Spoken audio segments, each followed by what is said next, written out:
Hey y'all, no fancy introductions for this particular live stream. Let me get over here and turn the comments on for those who like to see them.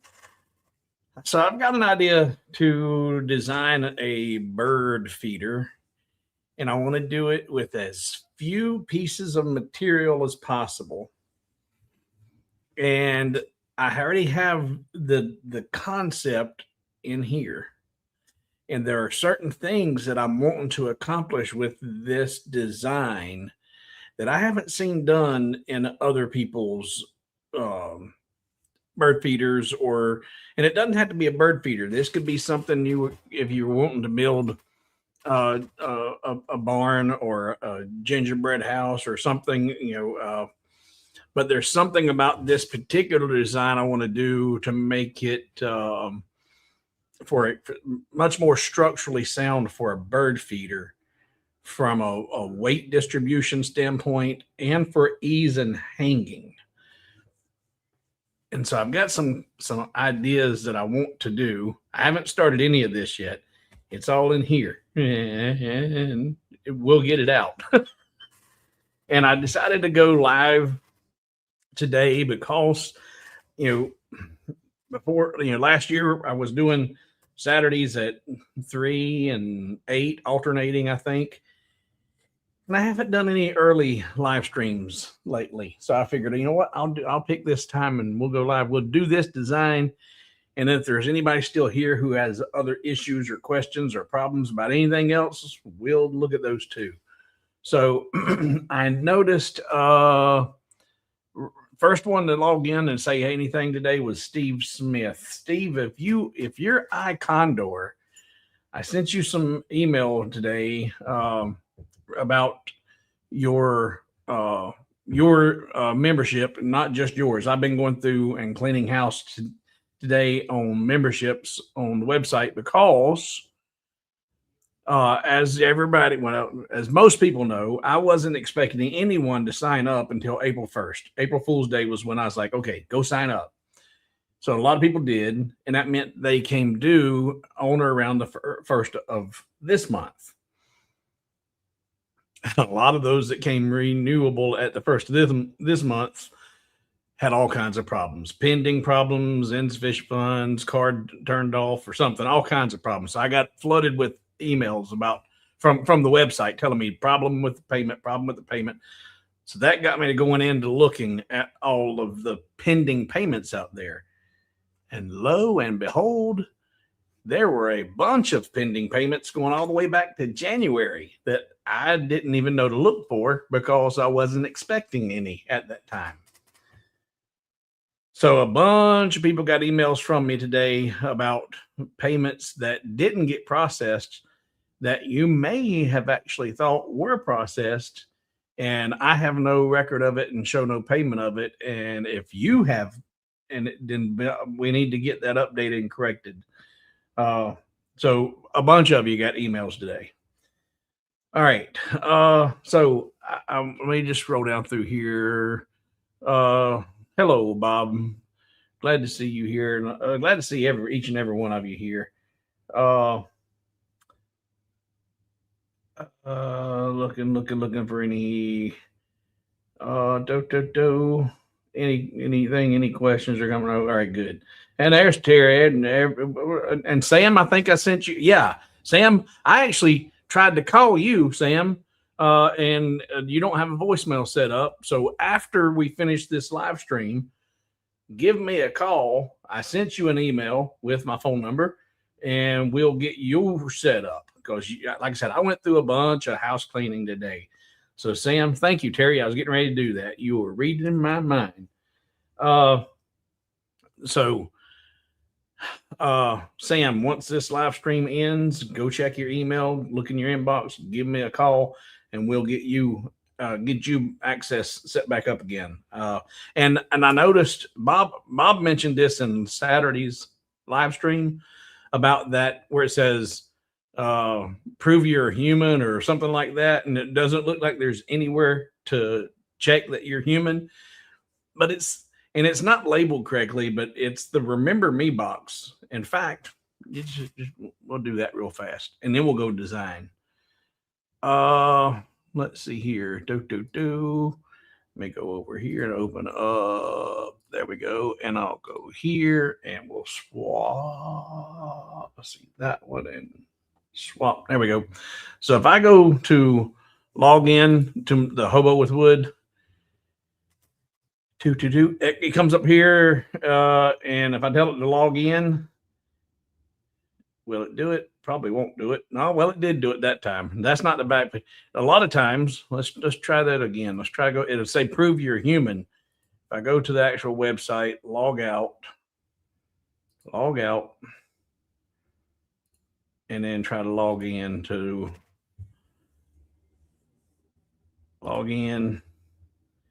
Yeah, right there. Please verify that you're a human. Well, if I click log in again, will it do it? Well, it actually did let me in. So I think what it's doing when it does what it does is it's actually just looking for you to interact with it and that you're not a bot trying to get logged into the site. Personally, up until just then, I've always been clicking on the remember me and then logging in and it would let me in. But there I didn't even click on remember me. I just hit it the second time and it let me in. So I think it's just looking for some interaction that proves that you're human. I don't know. But now, with that said, let's go over and get into light burn. All right. Now, so as I said, I want to make this from as few pieces of material as possible. And I want to make it from my 300 by 300 material because I believe the way I'm going to design this, it's going to be strong enough just to be made out of 3mm material. So let's see here. Let's lock the aspect ratio. I'm creating a template, or there's my work piece. That's the size of my material. So I want to do a couple of things. In fact, before I'll tell you what's in here. So when as you starting to see it come out on the page here, you'll hopefully understand what I'm thinking. All right, two sides are going to be all but enclosed and or have a design on it. In fact, what I'm thinking about doing is trying to design this in a way that it works kind of like the lantern template, so that it can be a very, very basic, nothing to it that you can then take and download off the website and create your own piece of art, because this is going to be a very blank template. But the two side pieces will be pretty solid. But the trick that I'm thinking about doing that I don't see anybody else doing to make these more structurally sound is the two sides almost fully enclosed, and then they're going to support the roof. And so if the roof's this way, then, or the sides are this way, then the roof will be here. So if the roof's like this, then the solid sides are underneath the peaks, right? Well, those pieces, those side pieces are going to, the base of that side piece is also going to be the side that holds the tray. And the tray will be incorporated into that. At least two sides of the tray will be incorporated into those side pieces. Beyond that, I'm going to have tabs on them that'll go up and go through the roof, and they're not going to be flush. They're going to extend 25 millimeters or 30 millimeters on up past the roof line, and then put holes in them so that those can have some paracord or just some twine or something put through those to hang it. So now those side pieces are going to be supporting 50% of the weight of the birdseed. And it's actually going to be, whenever you go to hang it, it's going to be hanging from the sides. It's not going to be hanging from something you've added to it or made it. No, I'm not going to do solid wood, Terry. I'm going to do just the 3 millimeter but you could use about solid wood. But I'm going to do the 3mm 300 by 300 Baltic birch is what I'm going to design this with. So, all right. So the side pieces will be incorporating half of the tray and have hangers built into it. So then I've only got to design two small pieces. That'll be the other two sides of the tray, the base, and the base, in order for it to be really structurally sound and not done. Well, I'm gonna do it like this. Instead of having the base flush like that, where you've got your slots and tabs that you just push onto the bottom, and well, there you put all your bird seed in there, and then the birds come and land on there. Well, every bit of that is being supported by the however well you glue this up. I'm going to do it like this. I'm going to do it like this back here, where it's the sides are actually going to be recessed into the box. The tabs will be recessed in, and that way they're not. It wouldn't have the ability for the weight to push it off. There'll be a lot more of those tabs, but those are going to be secure and lock that in, and it can't fall out then. The whole thing would have to expand and swell and move out, 6 to 8 inches, 6 to 8 millimeters before the bottom could actually sag and fall out. So I'm going to recess the actual base into the sides. Half of the sides of the tray will be part of the actual side profile. The hangers will be built into that. And then where a lot of people get confused and lost is how to calculate the roof size. We're going to do it at an angle. We're going to put it at a pitch. So we got to know how much. And I'm also going to do something different with the roof I've never done before. On all of my designs in the past, what I've done is had the two roof pieces meet at the center, and you'd have a small gap across there. And I would typically take like a dowel rod or something and glue across there. It's what I did for, I think, one of the birdhouses I did. But what I'm going to do here is I'm going to have one of them extending past and over the other so that you don't have a gap. It's going to be an outside bird feeder. It's going to be exposed to the weather, so it's not going to be waterproof. We're not going to worry about it getting water inside, but I'm just going to do that for looks and also so you can see how to figure those lengths out, because we're going to be doing them at an angle, and it's like, well, how long is that going to be? And then where do the slots go? And so we're going to get into all of that. So weather safe, Terry, this would be not weatherproof. It's going to be open on two ends. And for the Baltic birch, as far as would it be weatherproof? No, this would not be. But could you make it so? You could put some several coats of in fact, let's just I think a poly would be bird safe, but let's find out which one. I'll go over here.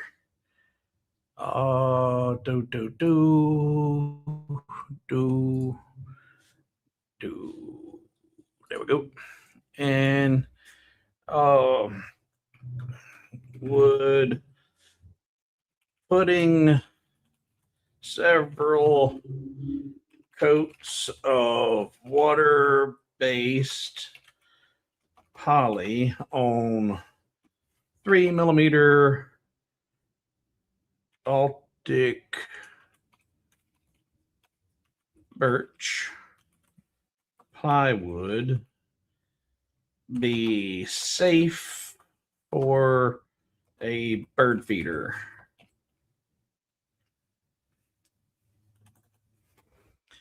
Survey says yes, several coats of exterior grade water-based polyurethane can help protect 3mm Baltic birch plywood for a bird feeder, but there are a few limitations. 3mm Baltic birch is very thin and vulnerable to moisture. Standard polyurethane is not truly waterproof long-term.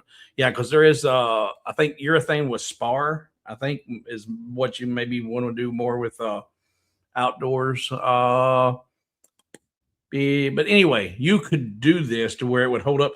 And you know what? Honestly, this is something that's going to be really cheap to build, but you could do it out of solid woods.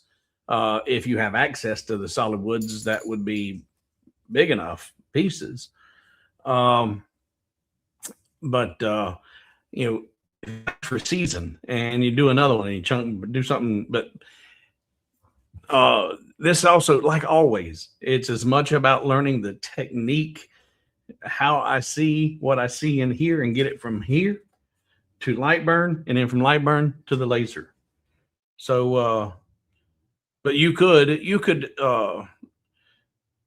so that it goes on, says the biggest concern is not toxicity, it's the delamination and warping from weather exposure with the 3mm ply.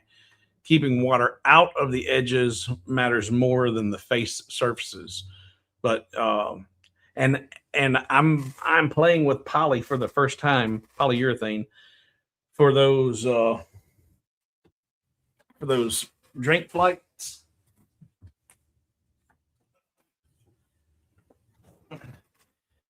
I made 2 of these and already took them to the restaurant, and I did them with just a lacquer finish on it. And I don't know if they threw them in the dishwasher or if they just scrubbed the living snot out of them.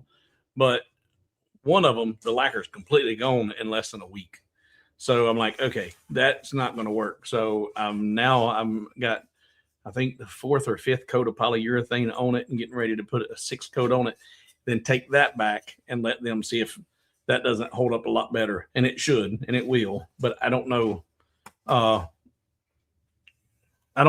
And there's who is that? Yes, it could be made out of acrylic, and so could these. And the acrylic would definitely last longer in the restaurant environment.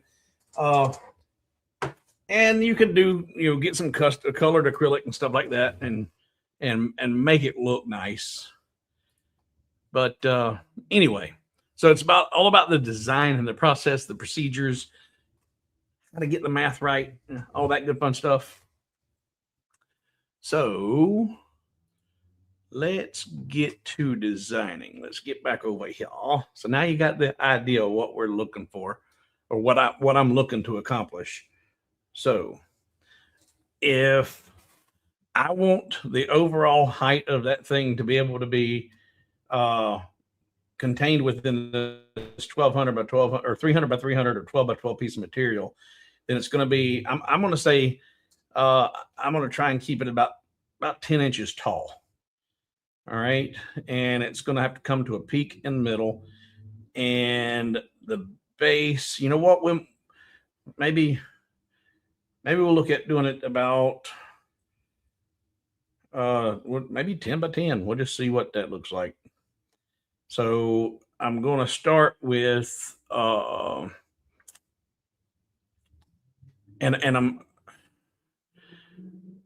I'm playing with the idea of what those side profiles need, the shapes of them. So I'm just going to come in here and start with a square right now, and I'm going to tell it to be was that 254 mil? 254. Yep. All right. That should be 10 inches. Yep, 10 inches. All right. Put that in the middle. All right. Now I need to shape this. If I want it to be about 10 inches there, and I want it to have a lip that's about, we'll say 40 mil tall. Right now, I'm just kind of making some pieces that I can start to see the shape start to come together. So the width is going to be 254, and the height will be 40 mil tall. And we'll put that in the center and the bottom. So that's how tall the tray is going to be. And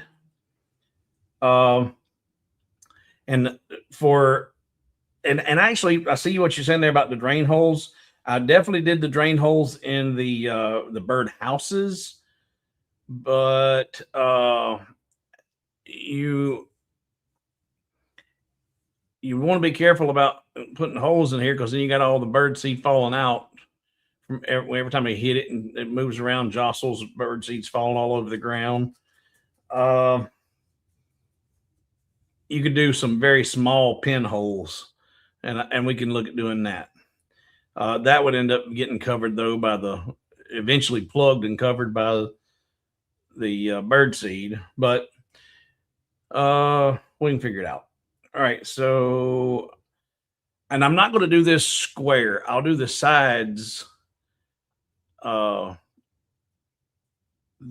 maybe this big, and then the open sides will be a little bit narrower, so it'll be rectangular shaped.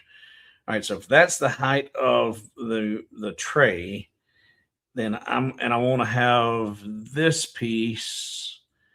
Let's put it on a different path so we can see that one, and convert it to a path, and show me my nodes. And I'm gonna put them node. And again, I've got it. I've converted it to a path. Now I'm showing my nodes, and I want to put a node in the middle of this line.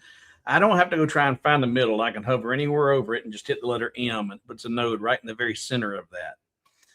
So if that's the very center, that's where the peak needs to be. And then I need to figure out about the pitch of the roof. How steep do I want it? So I'm going to draw another rectangle. This time it'll be 3 mil. And whatever that is right now will be fine. And I don't want to do it at a 45, but let's look at it at 30 degrees. So I've got that selected, and I want to rotate it counterclockwise. So I'm going to rotate it negative 30 degrees. That's not enough. Rotate it negative 40 degrees. And that's pretty good. So I'm going to do 40 degrees. And let's come in here, and right now I'm going to grab the corner of that, and I'll look for the center of my piece right there. All right. So if that's the center, then from here to here, it's going to be the shape of that, and or this, yeah. So I'm going to come over here to that, grab my scissors. There we go. And I can cut that away. And then I want to do something with some kind of basic shape, maybe. I ain't going to worry about getting anything too fancy here, because I want to be able to leave as much canvas, if you will, that allows people to customize and make it anything they want it to be. So I'm going to simply come back here now in node editing and hit the letter M again, which right there was the M. When I got that circle in my mouse, that tells me that's the center of that line. So, but I can come up here and just hit the letter M, and there it is. And I'm going to hit the letter S for smooth. And then I'm going to bring it in. Let's see, let's set our movement. 30 mils fine. So we're going to select that one, move it in 1. 2, no, 2's too many. Well, we should bring it in 30 mil for right now. And now this brings up a question. In order to maintain that tray, a nice rectangular tray at the bottom, actually, I probably need to do that. Control Z, put that back. I need to come in here and put a node right here at that intersection with the letter I, delete that one with the letter D and come back up here. Actually, let's put this, make this a line and make this a line. And now hit the letter M again for middle, hit the letter S for smooth, and move it in 30 millimeters. Oh, I hit the wrong button. That's what I want, 30 mil. And actually, now that I see, all right, and we'll bring this up, and we'll bring this one up. There we go. And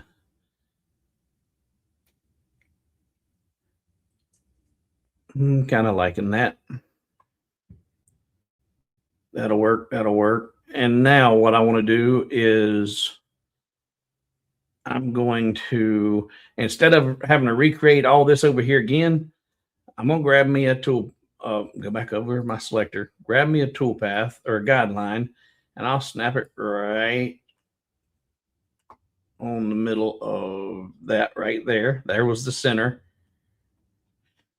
And I need to scissors, get rid of that and that. And now I can bring this out of the way, get my pencil tool and connect from here to here. And let's put that on the black line and then use our scissors to cut away that and that and that and that and that. There we go. So now I've got one side. I can get rid of that and Control D, duplicate it and flip it, move it over. Alt Shift H to bring them together and weld it. So there, I was able to create one side of it, then duplicate it, mirror it, and now it is perfectly symmetrical. I don't have to worry about it being close. I didn't have to design it twice, design it once, cut it in half, and duplicate it.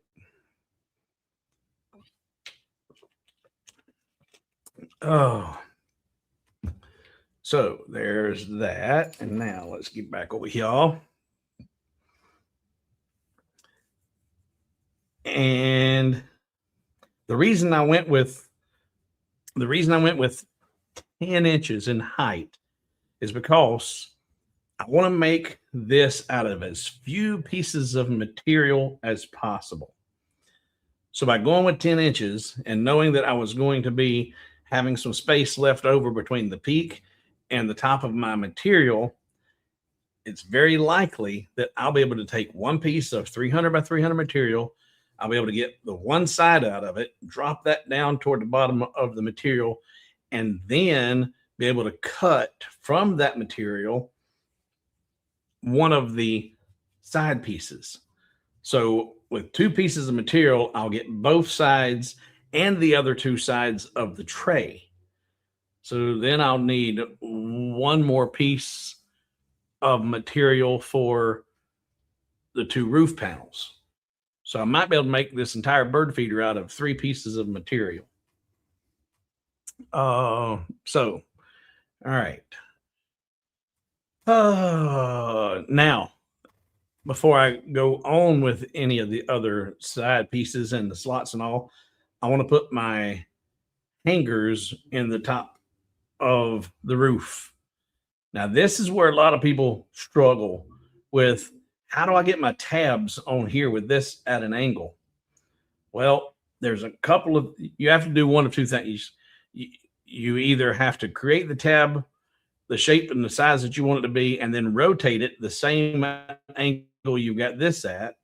But what I find it easier to do is simply take this piece. I'm gonna go ahead and duplicate it and bring it over here out the way.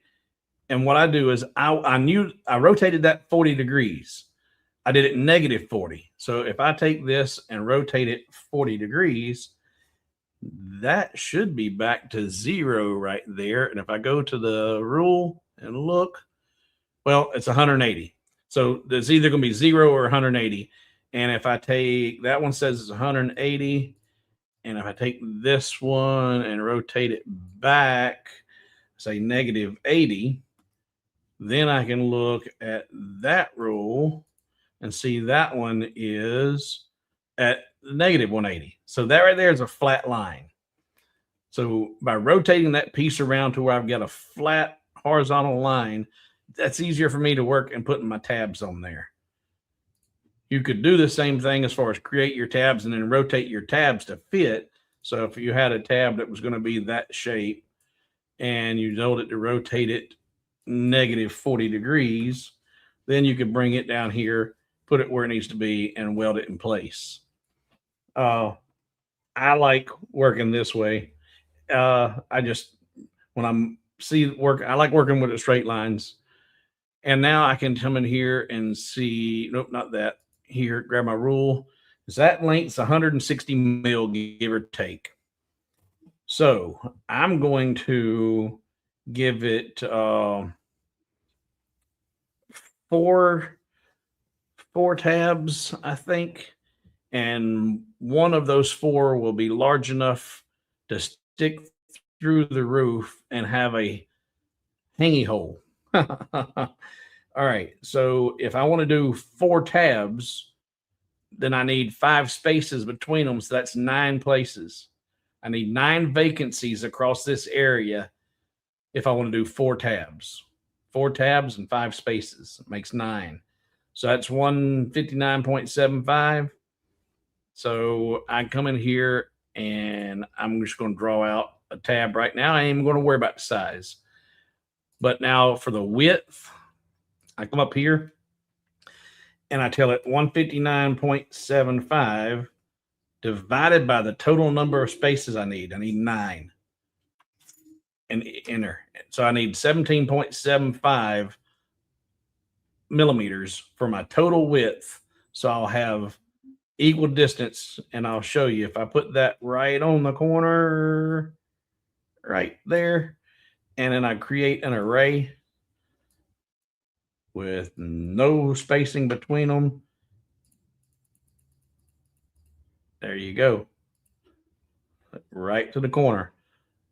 And for now that I've done that, I can actually ungroup it and delete that and that and that. And those are properly spaced. And if I take that and I group them and duplicate them and set them up here, I've got the next ones I need to put over here. And what's Carl saying? Carl saying you could complete one side with tabs, duplicate. Yes, you could. Absolutely. Do it. Just like I was saying, we created the first half with a design profile. You could do the same exact thing. You're absolutely right, Carl. But if something happened to be different, if for some reason you decided you wanted to have your cabin you're designing or your bird feeder, whatever, to where you had this angle, you had a 40-degree slope here, but the other one had only a 35-degree slope. Well, then you wouldn't be able to mirror it. So you need to, see the idea, see the math, and recreate it on the other side. But you're right, and we'll do it like Carl said. We'll create one side and then duplicate the other. Now, here, what I want to do first, in fact, let me go ahead and just get rid of them. Bye-bye. I need to put my anchor point in the bottom center, and it's there. And so now I can select all those and tell it the height of 3 millimeters. And that'll bring them down to where it needs to be for a 3 millimeter piece of material. But I want to put my hangy hole on here. And I don't know. I guess it would all depend on the how you're going to support it or hang it. I don't know that I want to have one here and then one here that close together. Or do one? Yeah, I'll do. I don't want to come all the way down here because I'll do them up here at the top.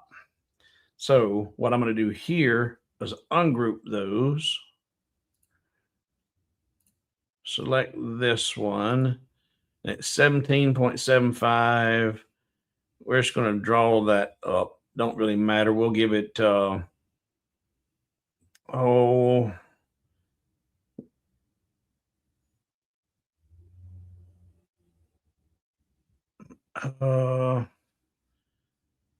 I'm thinking. I'm thinking. I want to radius these corners on the top because I don't want any sharp corners on the top sticking out here.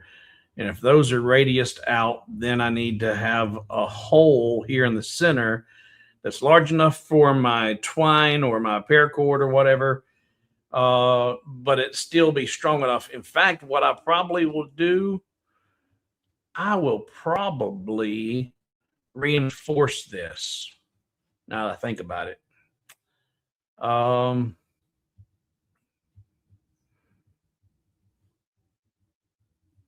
don't know how, but we'll see. We'll see. All right. So let's just say change our anchor point to the, well, we'll leave it at the bottom center. And our height, we'll just tell it to be 20 mil. And now if that's 20 mil and it's 17, about 8, we'll give it around an 8 millimeter radius. That'll take us almost to the center. There we go. And then get us a circle and deselect. There we go. And come in here, shift and draw out a circle. That works. And 8 mil would be fine. Put that in the center now, lock it 8 mil. Now, for that piece, it's not technically a tab because it's going to be large and protruding through the material. And in fact, let's look just in case you had some fairly thick wood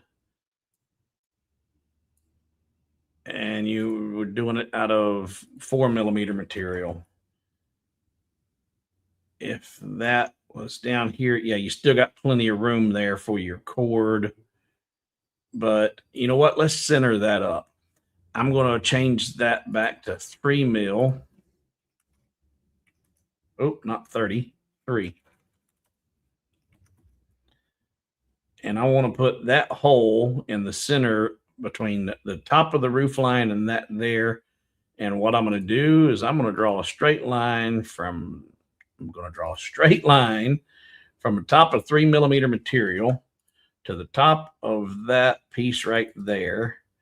And now that I've got that there, I'll take my circle and tell it to go to the horizontal center there.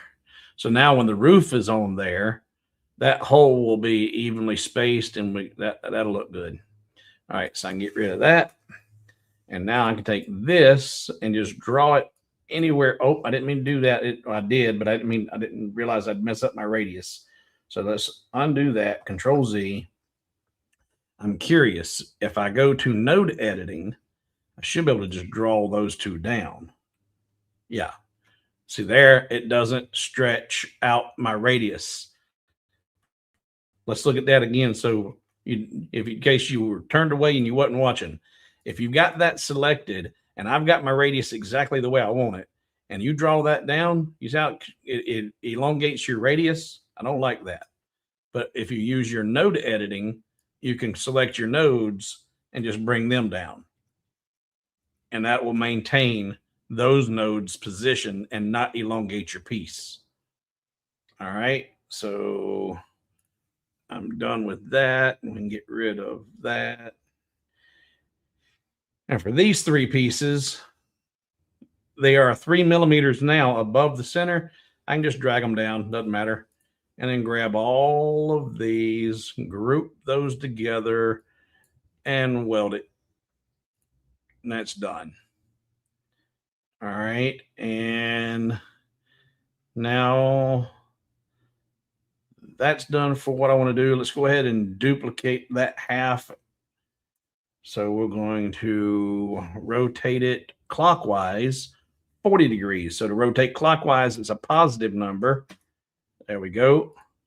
And I can grab my pencil tool, start right in the peak, hold shift and draw a straight line down till I get there.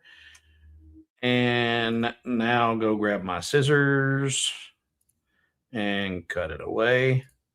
That's grouped, or it's not grouped, but it's joint or closed. All right, now we'll group those. Control D, duplicate it, mirror it, and flip it.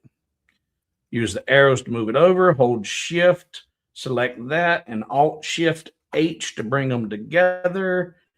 Now, if we weld it, as you see right here, it works. I was worried about my holes going away.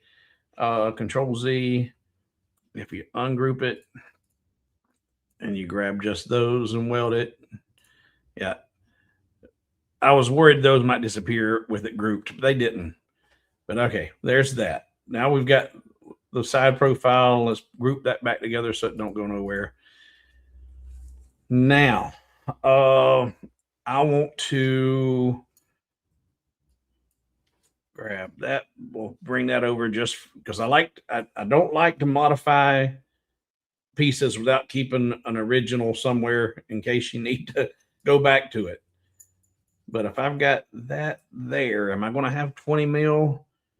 Let's see, or 20. Well, no, I didn't. I did. And see, here's something. This is what I love about being able to work with nodes. Because as I said in the very beginning, I want to make this out of as few pieces as possible.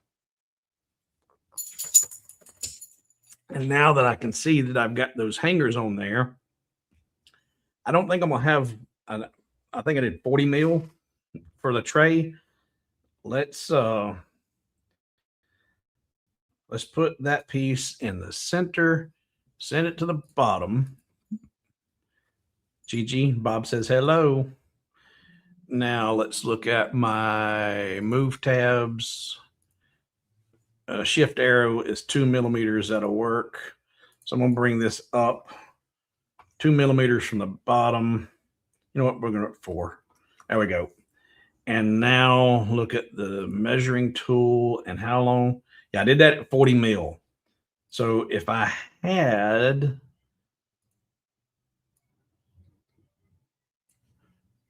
a 40 mil piece, the height here, 40 mil. See, it's close. It's real close. In fact, I could probably cheat. I came up 4 millimeters here. I could probably get a little, but I don't want to get that close to the edge of material.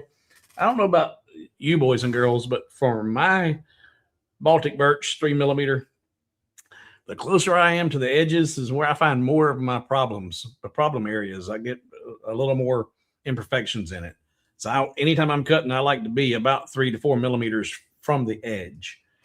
So what I need to do here is, instead of cheating this piece to get it just on the material, I'm going to modify the height of that tray so that I can get these two pieces onto this single piece of material, but I don't have to go back and redesign everything. All I got to do is move 2 nodes. So I'm going to, and I was 40 mil and my shift arrow movement is 2 millimeters. So if I ungroup this and go to node editing, and then just grab these bottom nodes down here, come over, there you go. And hold shift and up arrow 2, 4, that's 36 mil, and say okay, and go back here and then make this 36 mil.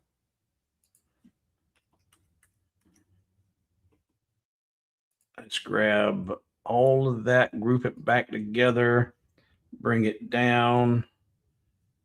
Yeah, So I just had to give up 4 millimeters, and now I can get the side piece on here that I need to create the bottom tray. Maybe able to turn it and do it on the side.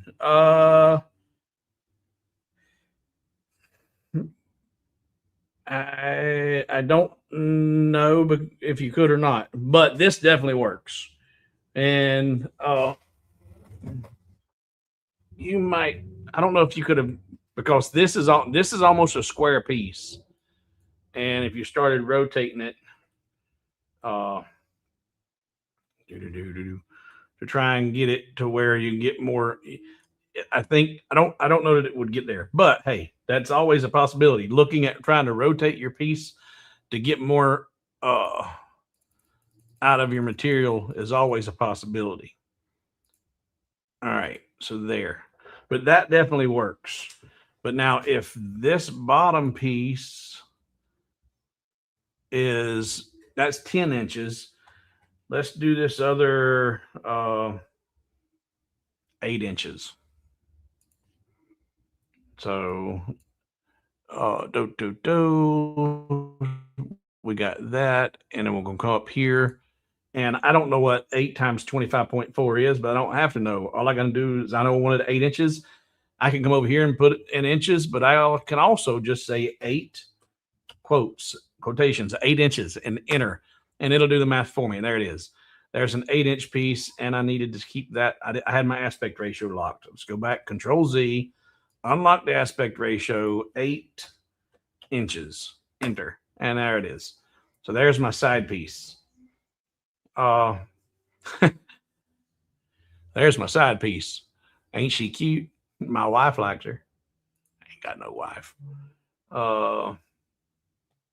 But side pieces can be fun. All right, let's see here. Oh, and I missed John's question. Why not put a loop on the top of the side piece peak and put a hole in it for the dowel? I'm not going to use a dowel in this one.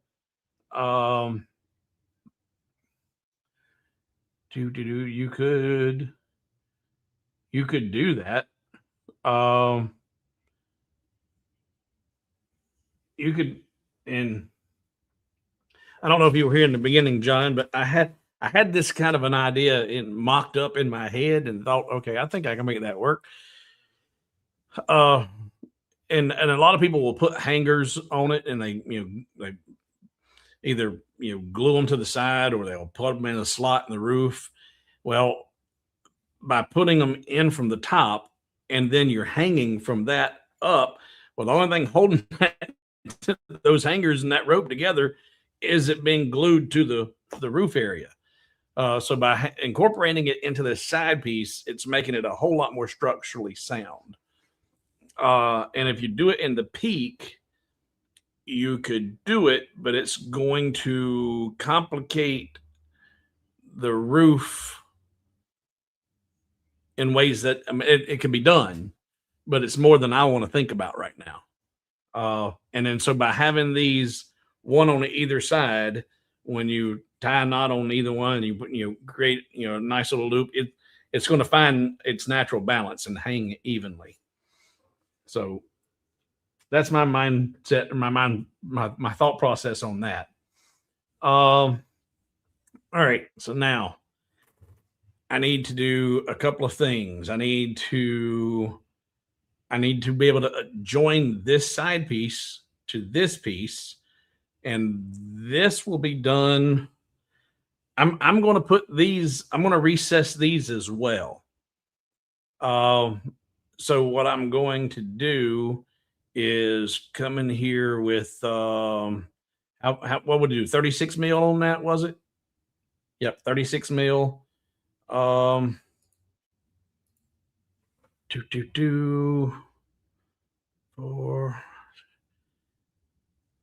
If I do 2 tabs, yeah, it's going to need a minimum of 2, so that'd be 5 spaces. So let's see what that's going to look like.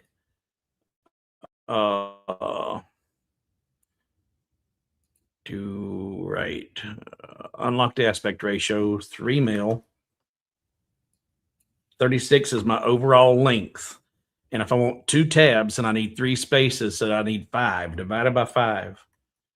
That's the overall size of that tab and or slot.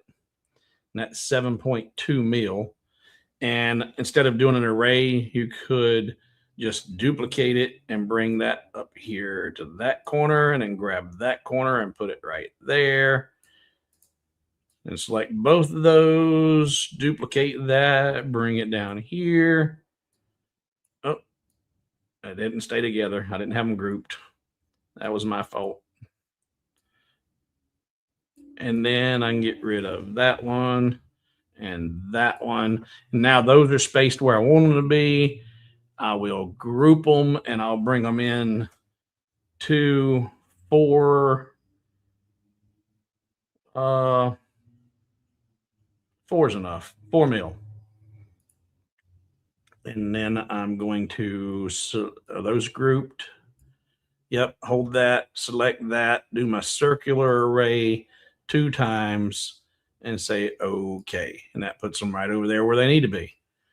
So those are the 2 slots that are going to, actually, those actually need to be down in here. These are going to need to have tabs on these.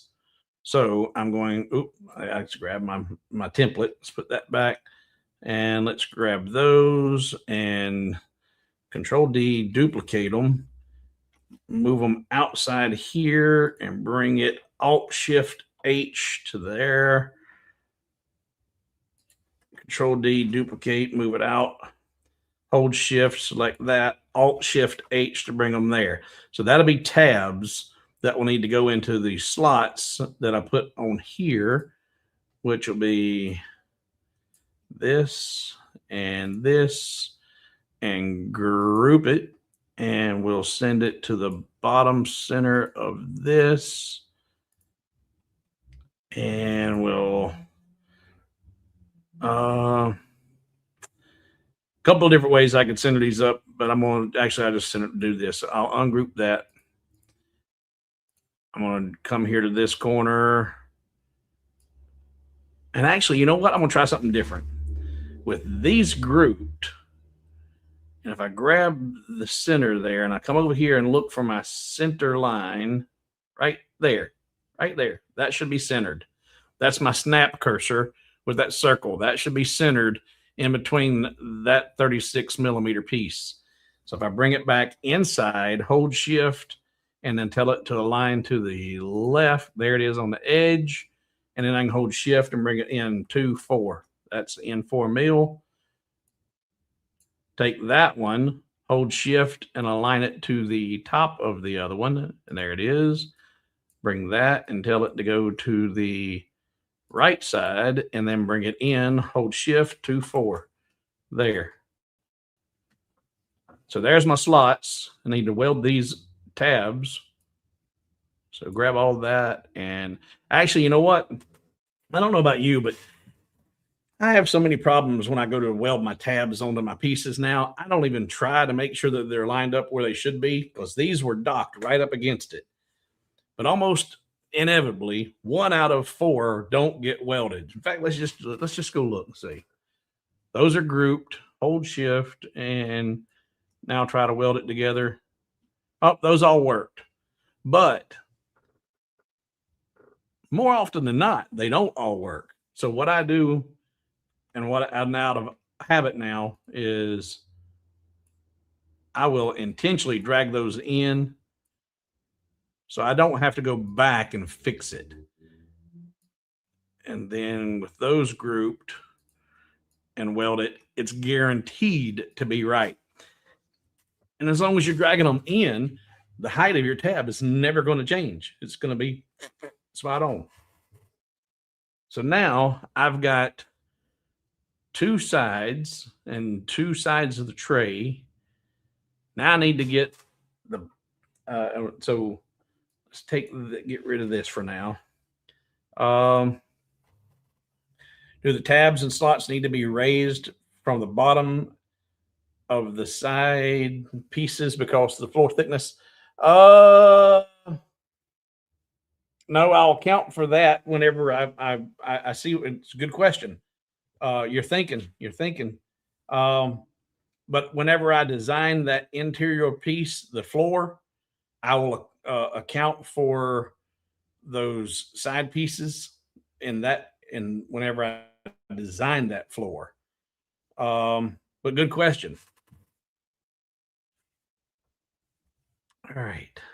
Because right now, if this was the side profile and you're looking at it hanging out in the tree, from 20 yards away, and you can see that those two slots on the side are not exactly within that 36 millimeter, it'll drive you crazy. It would me.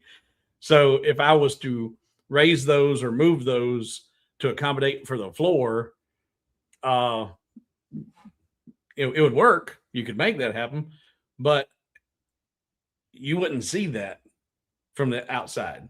But if you move those slots up, when you do move it, you're going to see that. At least I would. It'd be jumping out and glaring at me that it's not symmetrical. It's not. They're not positioned in the center of that area. Um, and the floor piece shouldn't be a problem, but we'll see. When I say shouldn't be a problem, it won't be a problem. But now that I'm thinking about it, that's going to have me a straight line of slots and tabs going across it where the floor's at. So to the eye, it might redefine where those slots on the side need to be. If they do, a couple of nodes and we've got it fixed. And it's not a problem. Easy to do.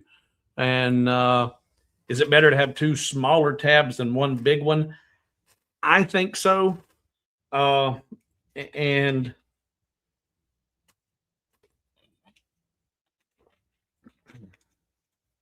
I'm because what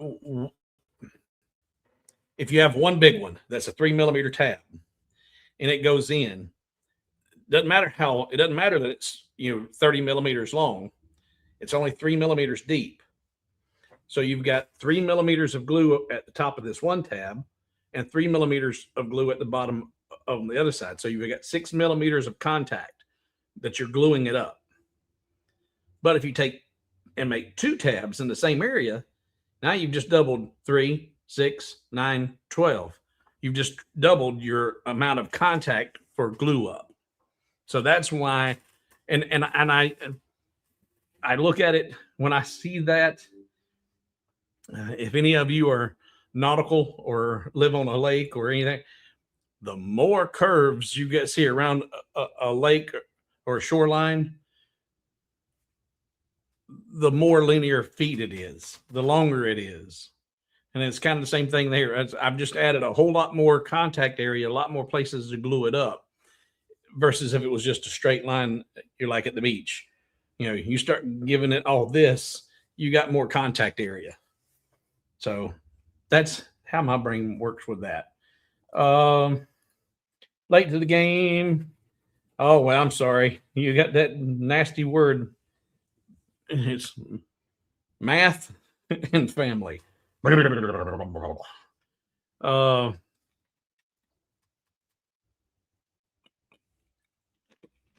and I don't know if I've shown y'all. I think I've shown y'all the picture, but the aspect ratio was locked.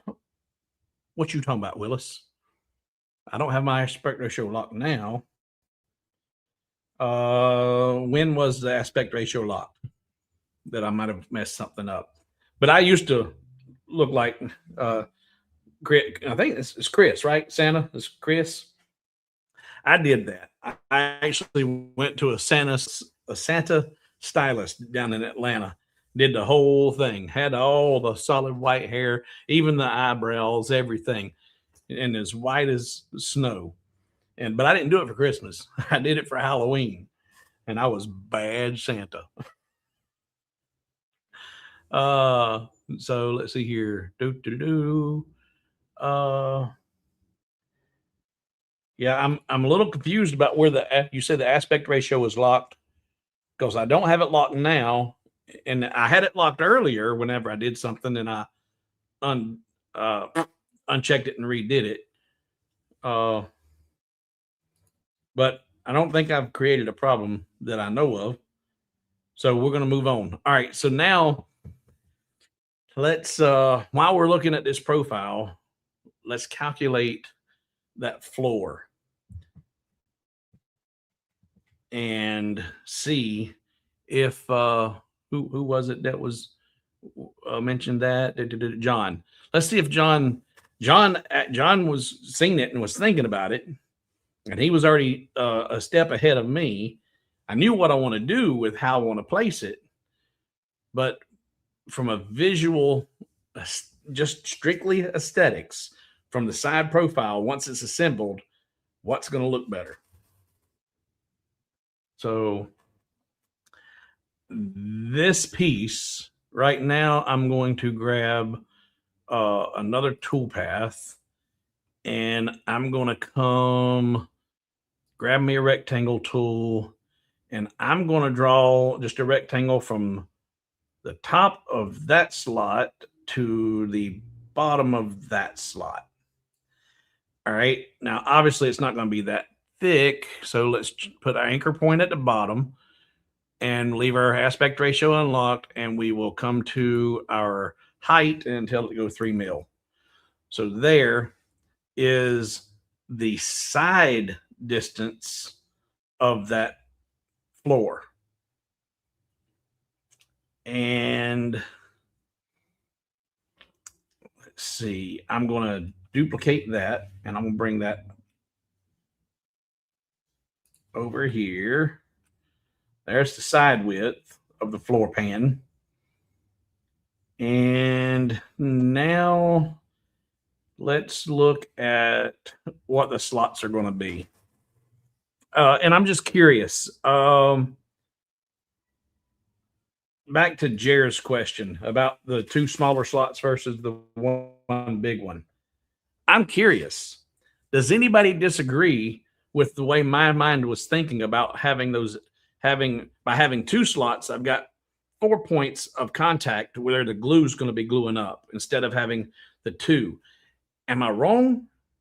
You know, hey, that's just the way my mind works, that it's giving me extra contact and more strength for assembly purposes. But am I wrong in that? Has anybody experienced a situation in their designing that having extra slots would be counterproductive versus just the one?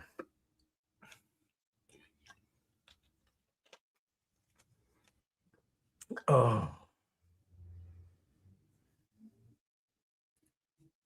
yeah, there is no one right way, and that's, you always have other options. Yahoo, and this, that's why I was explaining why I thought 2 is better than 1. But there might be just as valid of a reason to argue for 1 instead of 2. And that's why I said, hey, if somebody's experienced something different, let me know. That's just how my mind works. All right. So now let's figure out our slots for this side piece. All right. If these, let's unlock them. 7.2. Yep, 7.2. So this is 240 mil. So I'm curious. Let's draw a rectangle and tell it. Actually, you know what? Let's do this. Where is my calculator? There it is. Calculator. 240 mil divided by 7.2 is 33. I don't want 30. Well, actually, it'd be 33 total slots. So half of that is what? So around 15. Excuse me, that'd be 15 slots and 16 spaces. Or no, 16 and 17. Yeah, 16 and 17. I don't want 16 tabs across there. We'll go with double that. So we'll do again, what was it, 240? Yeah, 240. So we'll make this one we'll just say 15 mil. All right, so if that's 15 mil, put it on a black layer. And I'm going to come, and actually, you know what? I'll duplicate this, Control D, bring that down here again, and tell that to be 3 mil, and put it in the center left. And it's 15 mil, so I'm going to do a grid array, and I'll do an X spacing of 15 mil, so it's got just as much of a space between them as the size of the slot or the tab. And I'm just going to do them across there till it looks like it's about filled. One more would be too many. So you know what? Let's do, now I see that. Let's do anchor point in the middle left and change that to 14. And then grid array, 14x spacing, and bring it across. There we go. Now that filled that up much better. There's still more gap over here, but watch what I do. I'm going to say, do not group the results. Say OK. Select just this one. Hold Shift, select that bar, and send it to the right side. So now my two outermost pieces are locked in where they need to be. So now I'm going to take that toolpath and move it out of the way and grab every one of these and tell it to distribute them evenly with spaces between them horizontally. This tool right up here. And by doing that, it's going to move all of these in the middle over just a little bit, getting it all of them centered up between the two outer pieces. So that's done. Now I will group them, and then I'll hold Shift and put them in that bar right there. Now, that's a problem. I don't want it to go out to the outside center. So I want my slots to be in between instead of, and actually though, I do want to have a good tight fit. All right, now here's where we can start thinking about drainage.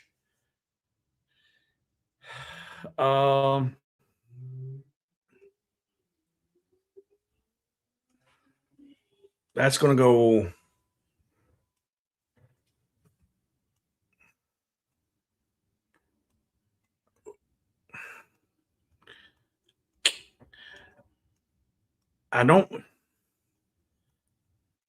Number one, I've never owned a bird feeder. I've built plenty of birdhouses, but I've never owned a bird feeder. But I do love watching the videos of people who have the bird feeders that build all these crazy contraptions to keep the squirrels out. Because it turns out to be more of a squirrel feeder than it does a bird feeder, because the squirrels rob them all blind.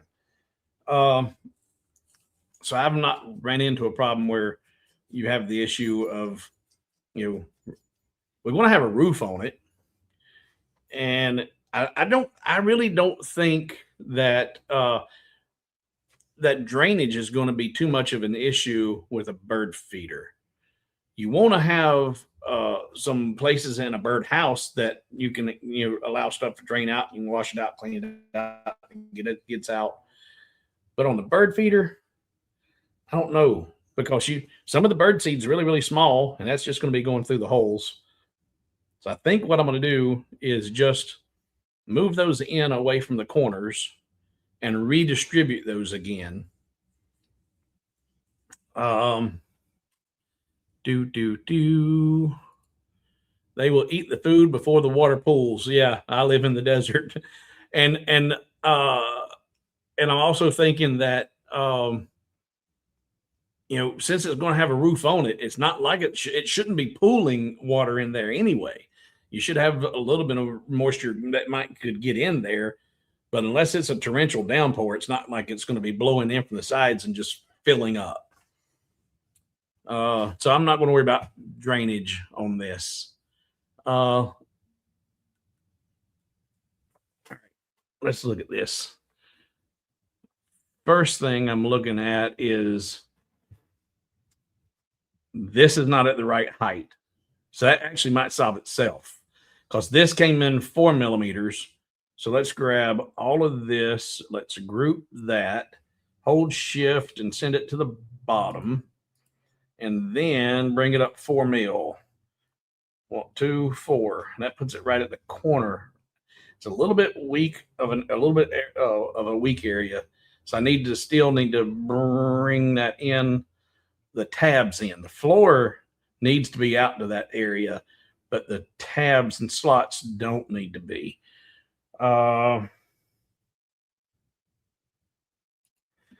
we have several here in Ohio, and they don't have weep holes. Yeah, I didn't think the drainage should be an issue on the bird feeder.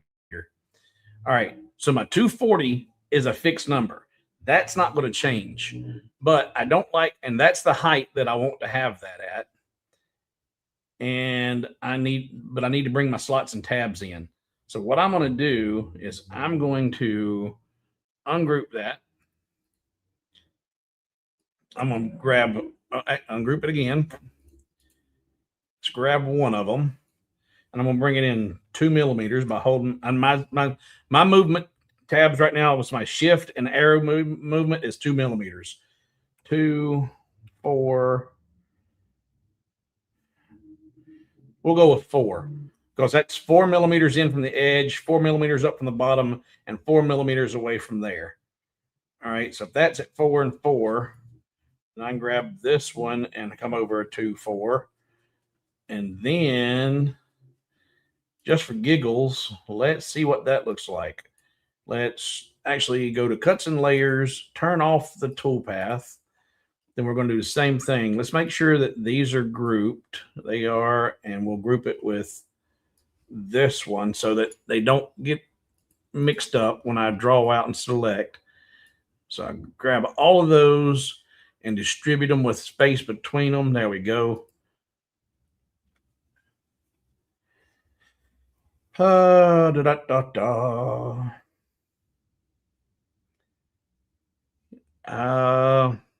gonna bring it in more. I'm gonna bring it in more and probably have to change my slot size because what I'm looking at, and this is I go and before I put this on the website as a template, I will build one of these or maybe 3 or 4, depending on what modifications have to be made.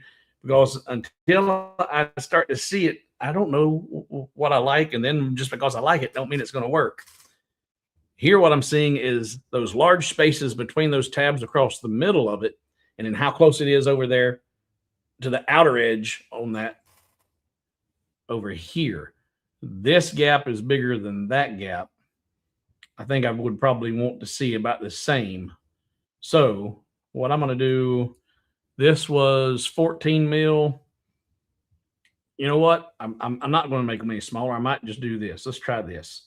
I'm going to grab, duplicate that and align it to the left side of that. There we go. And then I'm going to grab that one, move it over here out the way, and then align it to that, or actually that, and Alt Shift H. That brings it there. And I can get rid of that one. Yeah, see, I'm liking that right there a lot better than I do that. So duplicate that and send it to the left of that. Bring that one over. Not that far. There we go. Hold Shift, select that. Alt Shift H, and get rid of that one. And now distribute them. Yes, that looks a lot better.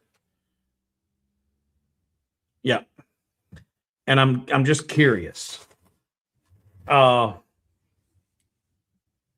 This having all those slots in there is going to really make this super, super strong to hold the weight of the bird seed, even if it gets damp. And one or two birds, if they happen to actually get inside of it and just start stomping around and having them a disco party or something. It don't forget the sides have to have. I haven't got there yet. I haven't even got to designing the floor yet. Right now I'm still working on the spacing and well, we're getting there. We're getting there. This though, what I'm curious about is if, in fact, what I'm going to do is I'm going to duplicate this. Let's turn our toolpath back on. I'm going to duplicate those. Oh, they're not grouped. Let's turn that back off. And let's grab all of those and group them. And now turn our toolpath back on and duplicate it. Control D, bring them down. Oh, what just happened? Control Z.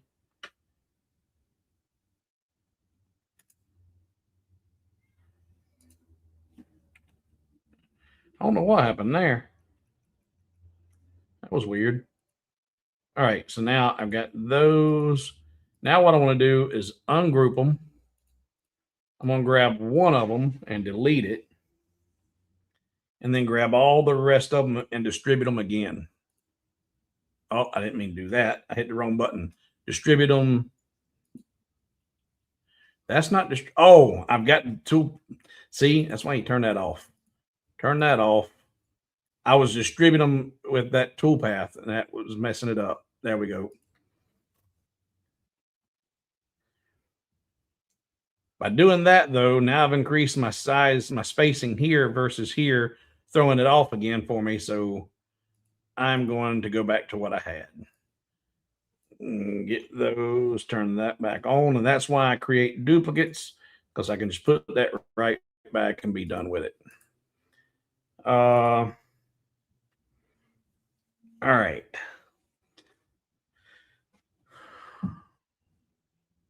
Okay.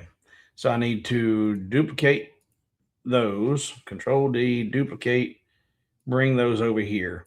Those are going to be my tabs for the floor pan for the side. Now I've got to work out this up here with the slots and for the tabs on the side profile. Now, if that's going to go into those slots, then measure 203.2 should be the length of the other side of the floor pan. So 203.2. 203.2.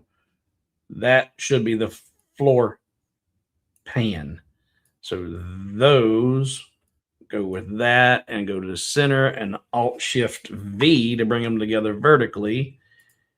Put that on the same path. Duplicate those and do a circular array and say okay. And that gives me my tabs for the floor pan to go into the side pieces with all this piece. Now I need to get slots and tabs for here. And what we'll do is we're going to duplicate this, bring it over here. And let's see what duplicate here, put it to the center and the bottom, and then bring those up to 4 mil. Yeah, I think actually we can work with that. So I'm going to take that, ungroup it, delete that, and group those back together. Control D, duplicate them, rotate them, put them in the center and align it to and then we need to actually take them outside and then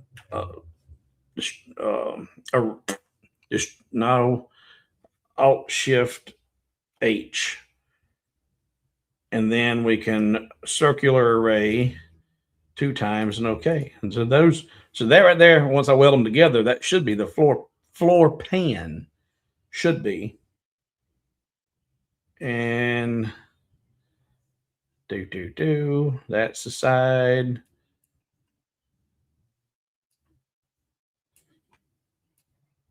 Let's group that and bring it to the center and top, and then bring it down to 4. All right. Now let's come back over here. And now just for giggles, let's see that. Nope, these are not. You'll see here we got so many. I'll bet you more than one of these won't weld up. Let's group it all together. Hold Shift and weld it. And it's going to make a liar out of me. Look at that. They all welded up. Done. All right. So there's the floor pan. All right. So there's done. There's done. That's done. Now we got to do the roof. The roof is on fire. All right. Now this is where it gets to be a little bit of fun. We're done with that toolpath and we're done with that toolpath. I'm going to bring this duplicate over. And now I want to work on the roof. The roof. I'm going to rotate it positive 40 degrees to bring that back to a flat line. So 40 degrees, or yep, rotate there. Now, I want to have this roof extend maybe an inch beyond here. And I want it to end at this very peak of this one.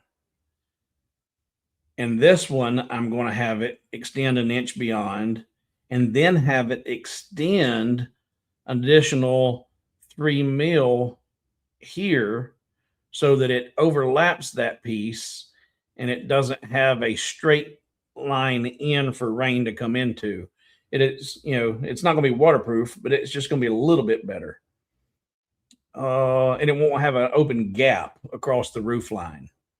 So I'm going to get a rectangle and I'll come right over here to this point.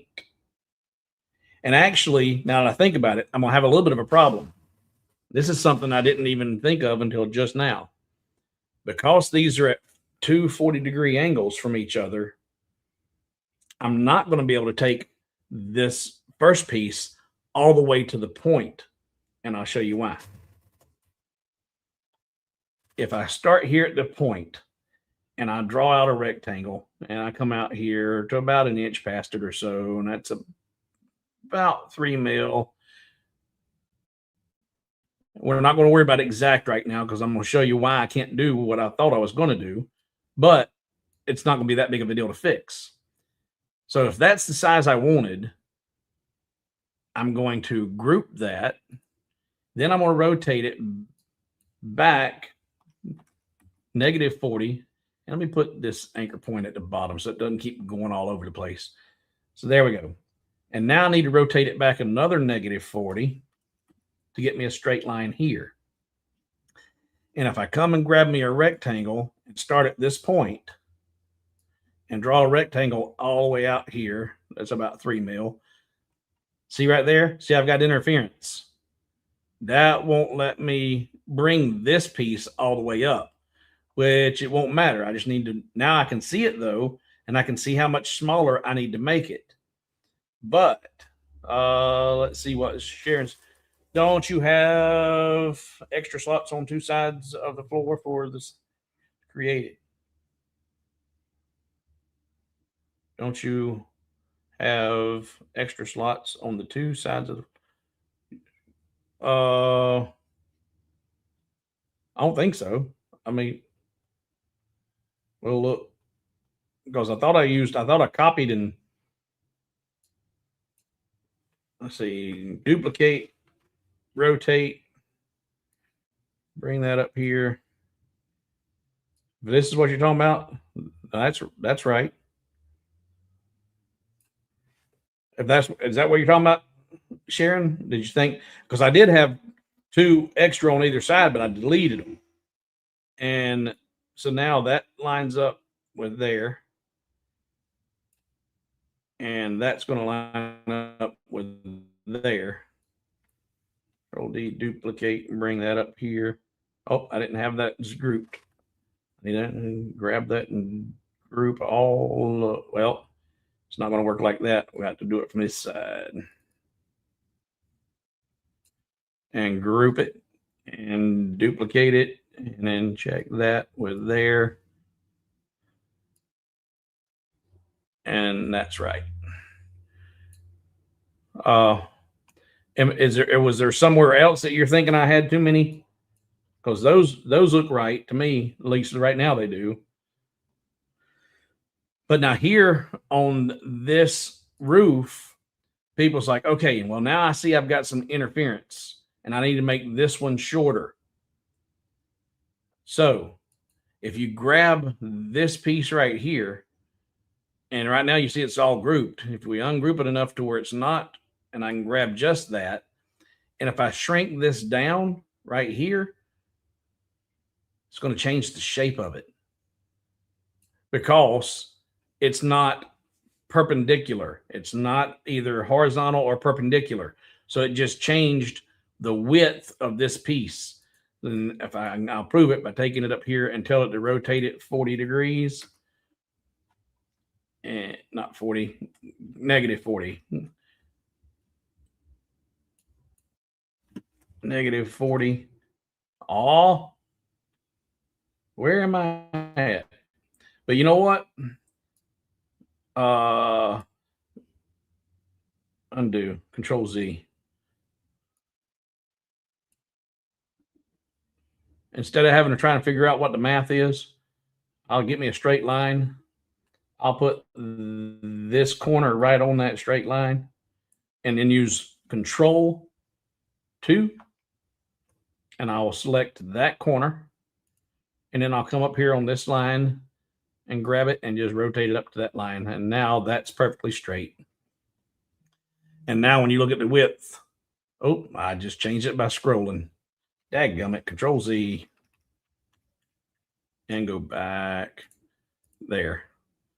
So I may not have even had it 3 millimeter. I didn't. I had it at 3.16. And I never did. Trust me, it messed it up. I never did put it exactly at 3. It would have made the width of it smaller too because it was twisted when you tried to shrink it. So you don't want to do that when it's at an angle. When you've got this and you need to make the clearance then you need to take that entire piece and rotate it back positive 40 degrees. There you go. And then rotate it another 40 degrees to get that one flat. And then once it's flat, you can take that line and now shrink it down to where you get your clearance you need. And if you bring it in and leave a little bit extra right there, it ain't going to matter none. And now that you got that, rotate it back negative 80 to get it flat that way. And then you can take and grab that one and shrink it down to where you get just a little overlap on there. And then if you want this over here to be 1 millimeter or 1 inch past that, well, set your move tab to be 25.4, which is 1 inch, or 26, whatever you want to do. But I'm going to say 1 inch exactly. And then make sure that that's a path. Grab your nodes, grab both of them and move them out 25.4 millimeters. There's extended 1 inch past the roof line. And we've got that length right. And we'll grab this, rotate it back 80 degrees positive to bring that flat. There we go. And now I'll take this, convert it to a path, grab my nodes, and bring it to the corner. There we go. And then 25.4 out. That's done.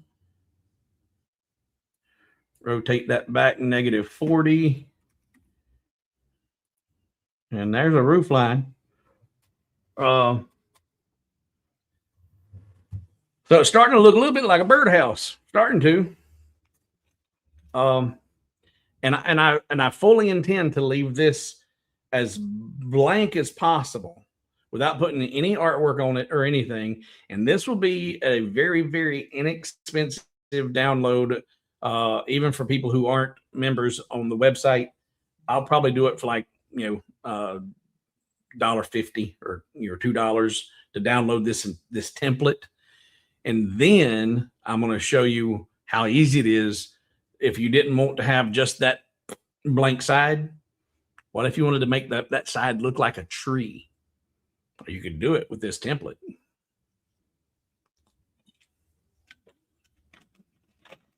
No reason to apologize, Miss Sharon. I appreciate you bringing it up because I screw up constantly, and I would rather somebody say, "Hey, wait a minute, did you do that? Let's go look." You didn't. No need to bring it up. Nope. No need to apologize. All right. So now, just for giggles, I've got a living or a family tree in my art library.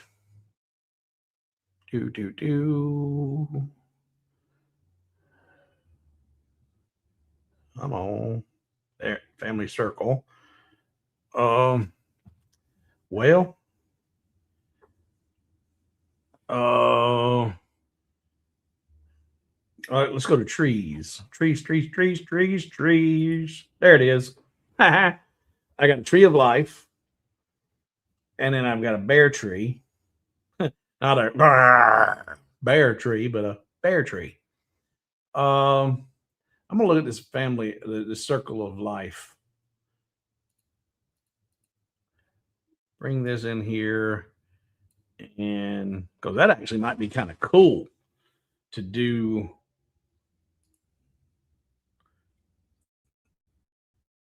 All right, I've got. In fact, let's grab this. We'll duplicate it, bring it up here, and then this all grouped.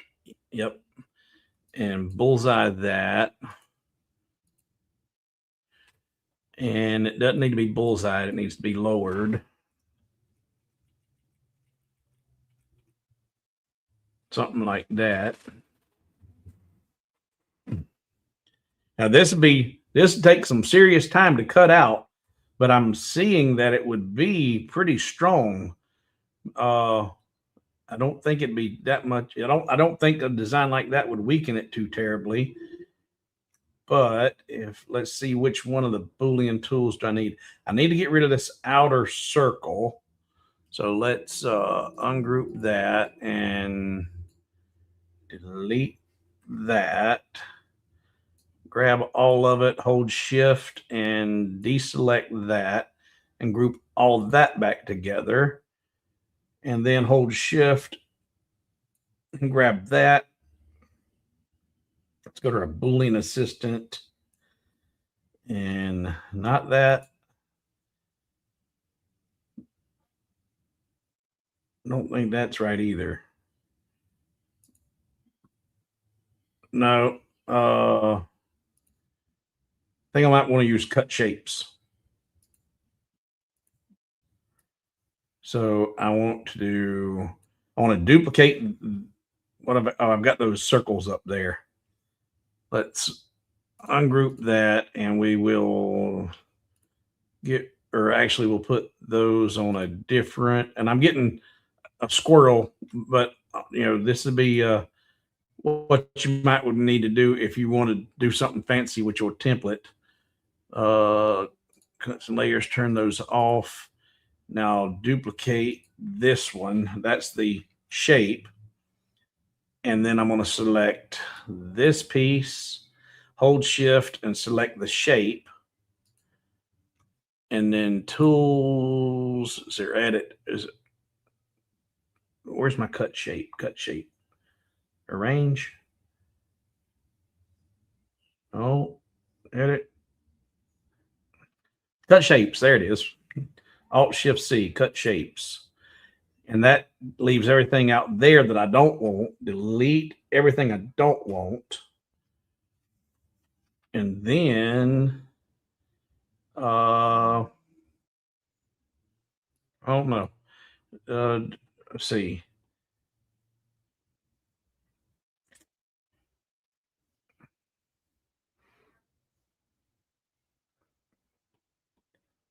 I'm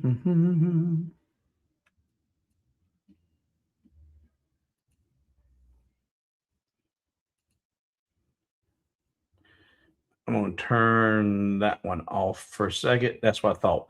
When you use cut shapes, that leaves that open instead of closing it. That's why you like to use Boolean Assistant. But anyway, you say how you could begin to transform that into something else. And what I would do here potentially would just be, this would be a little bit of work, but you could go in and use your scissors and get rid of the pieces that you didn't want to keep in between each of the limbs, and that'll close it up. And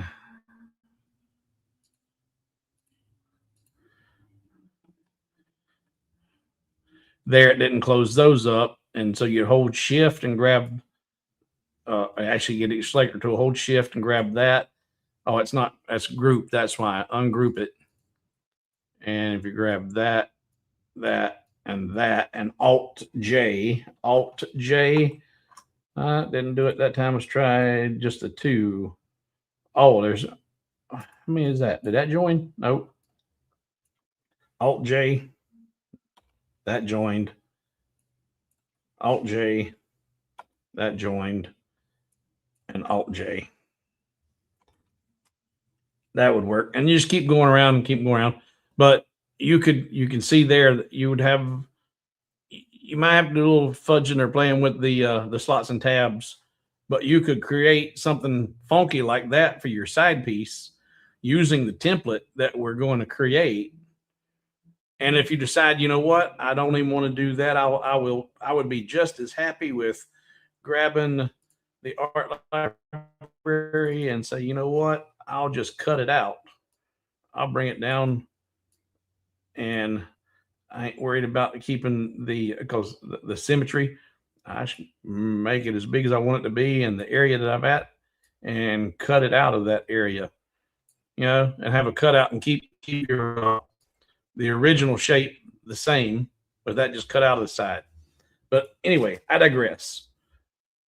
But that's what my plan is for this template, is so you can create all kinds of wild things and do different stuff to it, whatever floats your boat. All right, so now I've got the dimensions for my roof piece. I've got to set up my slots for the roof piece. And that's easily done using that rotate feature. And let's see here.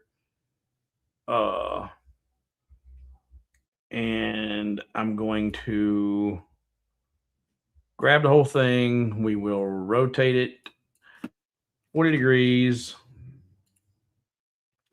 I'm going to come in here tight, and I'm going to draw, and I should have, before I welded these tabs into place, I should have made a copy of them and kept them.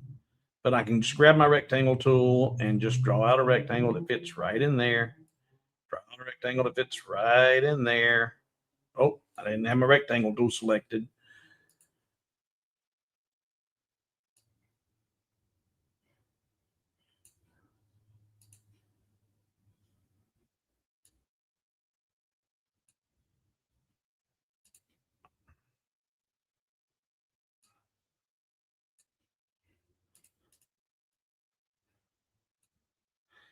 Group those and bring them up here out of the way. All right. Or you can have the tree out of a separate piece and then glue it to the side. Yeah, you can make it 3-dimensional. Absolutely. There's lots of possibilities.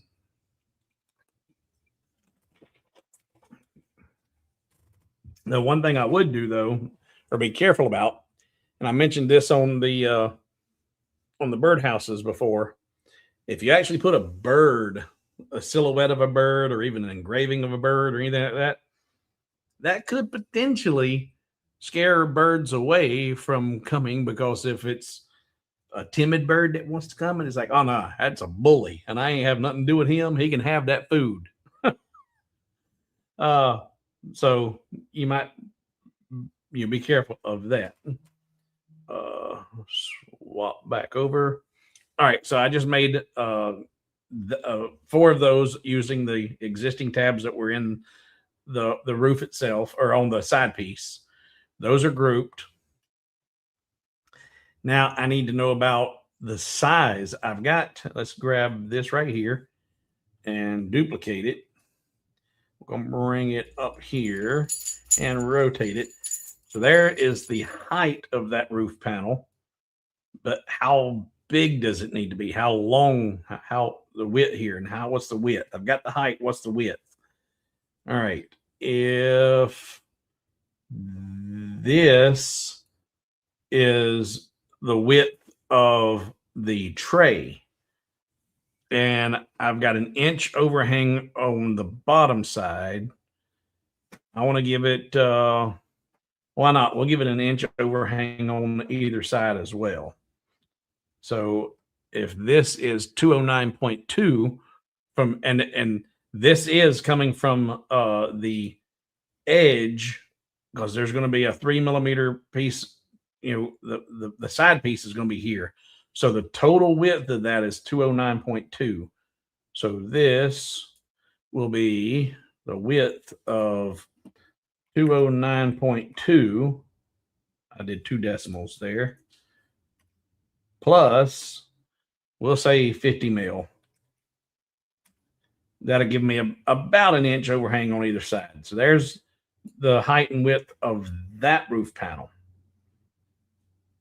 So this, I'm going to rotate, bring it up here, and I need to do a couple of things.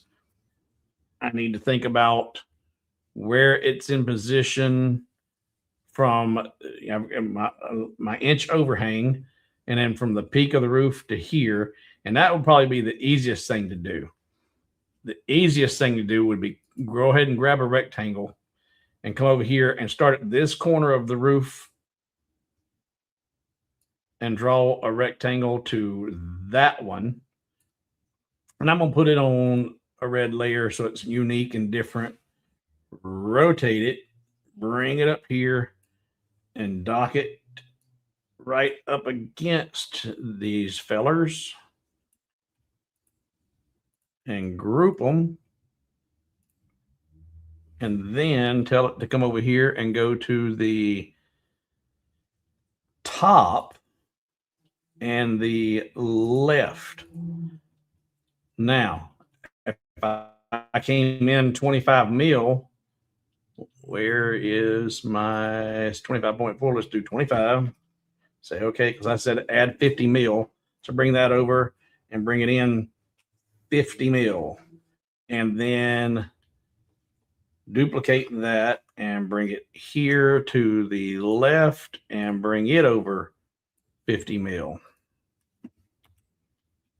Then ungroup that, grab the red ones, delete them, and then group all of that together. And that's one roof panel.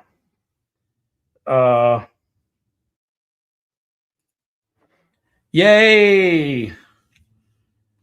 So, Ed, what we're doing is I'm doing my take on a bird feeder, trying to incorporate some extra structural strength in the design with built-in hangers made onto the sides that extend through the roof, so that you're hanging it not just from a piece glued to the roof. You're actually hanging it from the sides itself. And also recessing the bottom floor pan so that it's completely encompassed by the sides and slots, so that it really supports the weight of any bird feed and or bird feeder or any bird feed or birds throwing a disco party.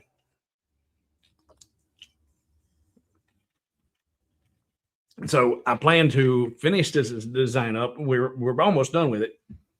But once I get done, I will cut one of these out, make sure that the concept works, and then offer this online on the site as a template so that you can take this and customize it in any way possible and make it something truly unique and your own. So, all right. So there is one roof panel, and that's all grouped together. That's good. That's good. That's good.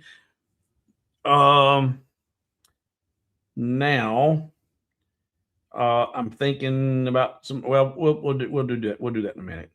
Let's grab that roof panel and bring it over here. And actually, since these four are the same on either side, those are the same slots I need for the next roof panel.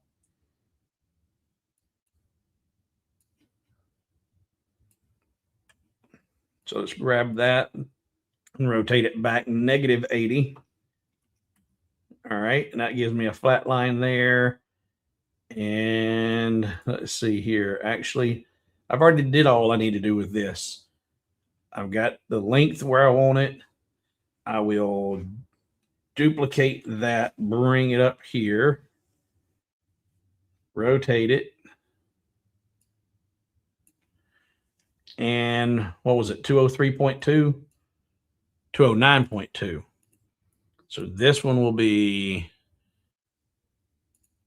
209.2 plus 50 mil. Oh, not there. Dummy. Control Z. There.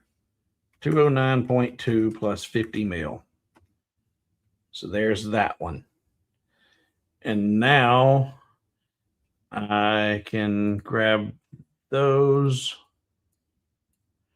They're grouped, duplicate it, bring it over here. Let's put that back group temporarily. Grab that. And I'll need to get another one of those spacers that I had.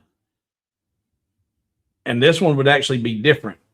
So because of the way this one extends beyond the peak of the other one, I couldn't have used the same spacer that I had on the other roof line.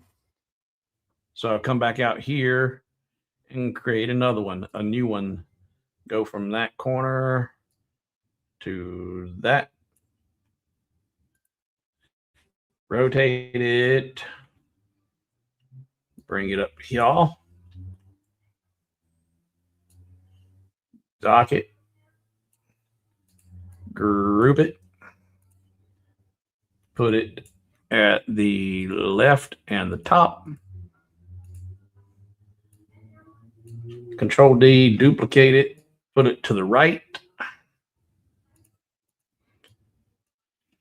And I still have it at 25 mil. Yes, 25 mil.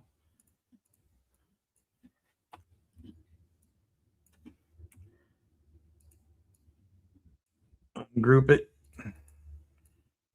And it didn't ungroup. I hit the wrong button, maybe. Ungroup. There we go. And delete.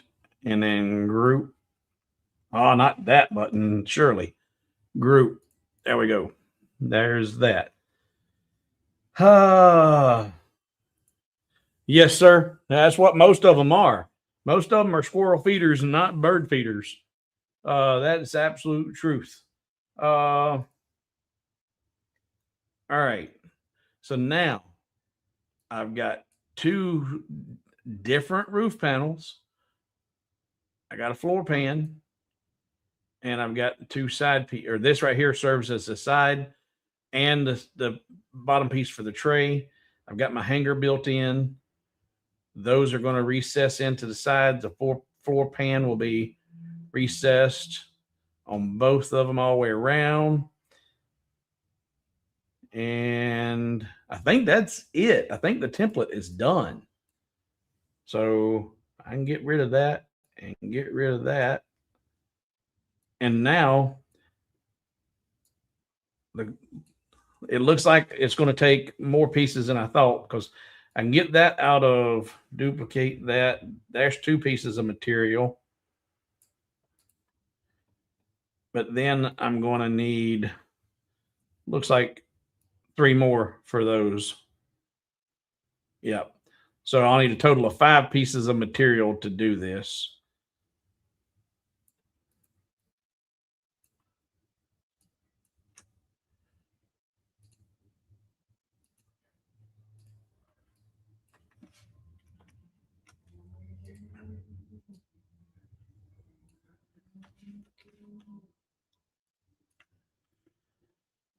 Do, do, do.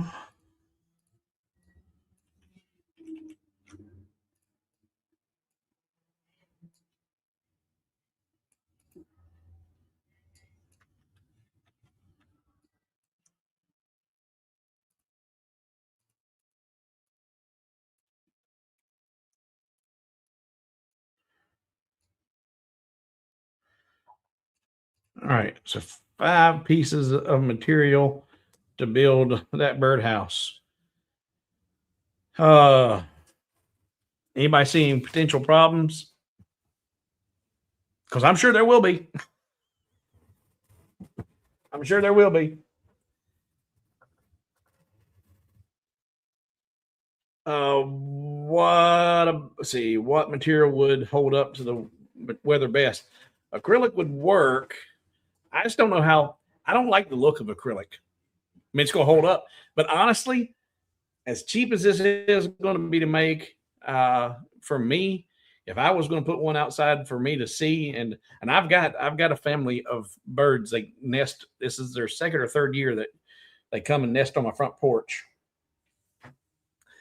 And if I was to put a bird feeder out there just so that they had easy access to food, something I want to see, and I don't know that I'd put an acrylic one out there. I like the natural wood. I'm not going to go to the expense of making it out of solid hardwoods, because to find, uh, on occasion, I can get, oh, right here. On occasion, this is solid cherry. This is not plywood. This is solid cherry, and it's about 10 inches across, and 3 millimeters thick, 3 to 4 millimeters thick. And on occasion, I can get them this wide, but most of the time, I don't get my solid hardwoods this wide. Most of the time, I'm lucky to get them 6 inches. Uh, and they don't typically offer these.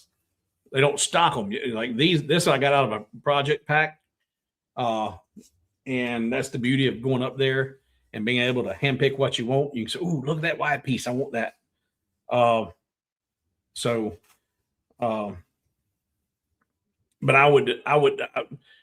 it would be an expensive birdhouse to make out of this solid cherry, because the last project pack I got, I think it was 10, 10, 10, 10, was it 10 linear or 10? I forget how they measure it now. 10 linear feet, I think, or is it 10 board feet? I think it was 10 board feet. I can't remember, but it was close to $100 just for a project pack of the cherry. And I don't want a $60 or $80 birdhouse sitting out there. I'd rather have 5 pieces of birch plywood at $2 a piece, $10, that last for a season, and then I can chunk it and grab another one. And honestly, after one season of seeing how much trouble it is and how unthankful Mother Nature is, and those make a mess and they just crap all over everywhere, and then you got a mess. I might not feed them more than a month. Let's see here.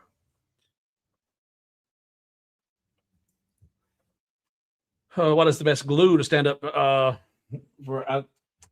for outdoors and for moisture content and stuff, the Type Bond 3 is one of your better bets. Because it's waterproof in exterior and interior. So the Type Bond 3 waterproof exterior interior. That's the Type Bond with the green label. That's what I would do for outdoors. And if you're not doing stuff outdoors, you don't even really need this green, but I use it for about everything. For assembly, I think you would have to put a shelf onto the bottom, then put sidewalls. As far as the order of assembly, I think is what you're referring to. I think you have to put shelf onto the bottom, then put sidewalls on the roof. Anytime I'm doing, and I just, it's going to go together like these did. It's going to have this recessed floor pan. Now this one has only got 2 slots on this side and 2 slots on that side. But what I found easiest to do for a order of assembly is you do 2 mirrored sides. Put those together first. And then the side that has the tabs on it. So this side would be the last side you put on. This side would be next to the last side you put on. So the 2 widest points here and here go onto the sides first. Then you put one of these into here and the other one into here. And then you've got one side sitting up that's vacant, and all of them are the proud tabs that you have to line up one piece and put all those tabs into it, and it goes together. But the order in which you assemble it can make it a nightmare if you don't do it right. And also, if you haven't figured out your kerf yet, trying to put stuff like this together with loose fitting joints, that's another reason. If you got your kerf dialed in, you can put these things together with practically no glue and have no assembly issues whatsoever. But get to know your kerf, get to know your node editing. And then whenever you're designing like this, you can just, and if you have a problem with size, just move a couple nodes around and change the overall size and dimensions. Easy peasy, piece of cake. Yep. And Andy agreed. The Type Bond 3 for outdoor. And then, and I would, I'm going to make this out of the birch plywood, and then for experimental sake, I'm going to play with some polyurethane with ultraviolet protection. And I think that's a spar urethane. And just for giggles, let's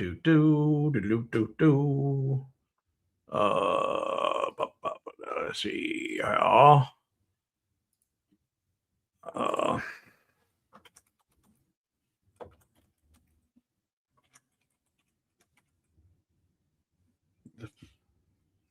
And I don't know if I'm spelling that right or not.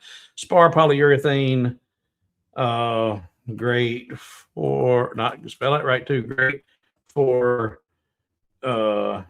outdoor use, and I forgot the S, use and outdoor use and weatherproofing, outdoor, yeah, same thing, weatherproofing and UV. I'm not progging, proofing.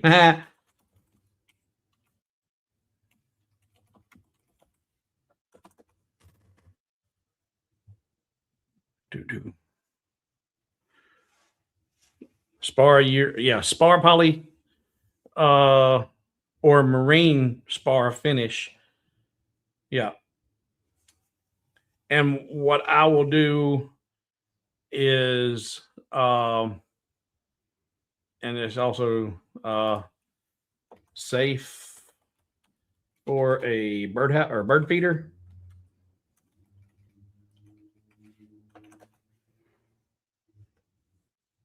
Yep, spars are good. And they make a spar polyurethane in a rattle can. So I'll buy a rattle can of the spar polyurethane and put that on this once it's fully assembled. And that's also going to help with adhering it and keeping it together, because you're not going to put one or two coats of poly on there. You're going to put multiple coats. You might, and they're going to be thin coats. If you've not worked with poly, it's a whole new ball game. Probably 5 or 6 thin coats of polyurethane on all sides, and you might, after you've glued it up and put it all together, you might be able to stand on it. But I believe it will last beyond a season in the weather, even with it being the Baltic birch ply, if it's properly coated with a polyspar urethane. All right. Did y'all like this?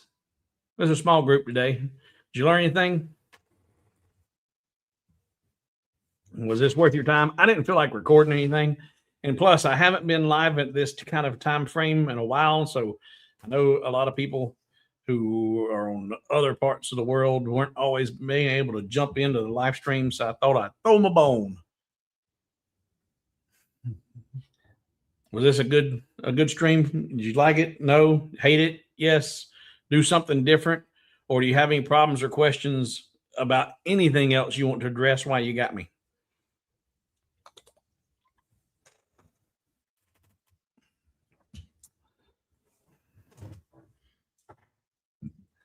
Well, thank you, Bob, and thank you, whoever 15480G is. Well, good, Andy. I still learn. But getting in there and doing is how I learn a lot. But being able to manipulate those pieces on in Lightburn, rotating them around right and keeping the anchor point where you want it, so it's not jumping all over your screen. You're having to chase it down everywhere, and being able to visualize it on the screen and how it's going to go together saves you a whole lot of wasted material. All right, good deal. All right, anybody, like I said, any other questions before I wrap this up? We're 2 hours, but hey, well,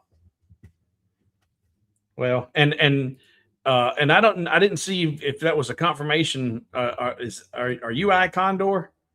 If you're iCondor, check your email. And who else was? Let's see, obviously I didn't want you calling me while we were live, and I don't even know if you're still in the stream or not. If I called you earlier, once we get off here, give me a call. We'll see if we can. If you got any problems with getting in the stream, we'll get that figured out. Or not in the stream, but in the website. All right, what's this here? All right, good. That is you. So be sure you check your email on that, because it's really important that you check it. Not so much for me, but there's a potential that you got double billed. I don't see that you got billed at all, but I don't see it in the bank, but I see it. You'll read your email. And Jer says, could you do a part in the middle for seed, for the seed comes down and holds it, not just on a shelf? Could do a part in the, or say could do a part in the middle for seeds, come down and holds it, not on the shelf. So put a separate piece, like a separate tray or something in there, so that it's not just on the floor pan. I always want to say floor plan, but it's the floor pan. So I think that's what you're saying, is do a separate tray to lift it so it's not just sitting on the floor. or Chicago Bob was wanting to what's the, like a gravity feed to where it fills it. Bird feeders need to be cleaned at least every 2 weeks, according to the RSPB.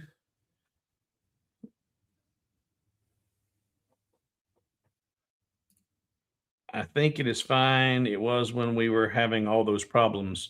Well, there was another issue. It may not be fine now.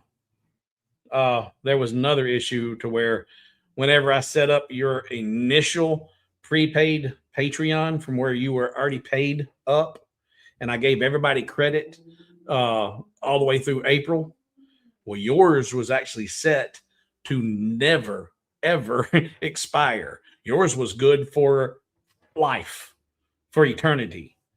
And it should have expired on 4/1, and it didn't. So I changed that so that it expired on 4/1, which is past. And now that that's been updated and expired, and since the other two look like they never got processed, it looked like they always stayed in a pending situation, you may not have access now. So look at it, see what's going on. And then you need to make sure that you weren't double billed or billed at all. And then we'll get it all straight. But right now, I'd be surprised if you still have access. If I remember.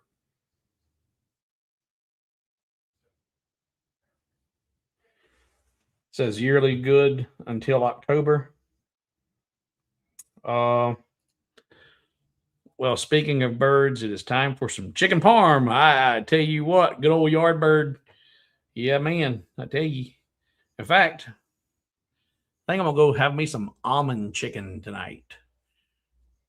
It's a good idea. It's a chicken breast and an almond glazed sauce at Mexican restaurant. Mm-hmm. Yeah, I think that's what I'm gonna do. I'm just curious. I'm just curious. I'm gonna go in here while we're here and Steve's here. Log in. Ba, ba, ba. And for anybody who's coming late, this month, May, was the first month that people who had signed up in April was getting their recurring charges sent out. And I got a whole lot of them that came back that said they were either insufficient or incomplete or all kinds of notices. And that caused me to start going in and looking for problems. And when I did, I found problems that went all the way back to January. And I was like, oh man, I didn't even know these problems were out there. So let's see here. Members. There we go. And search. And by any and go. I Condor. All right. Do. Members profile.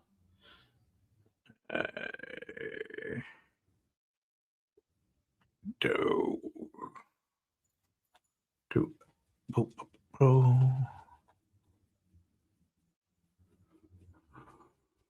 Member. Oh, wrong button, stupid. There we go.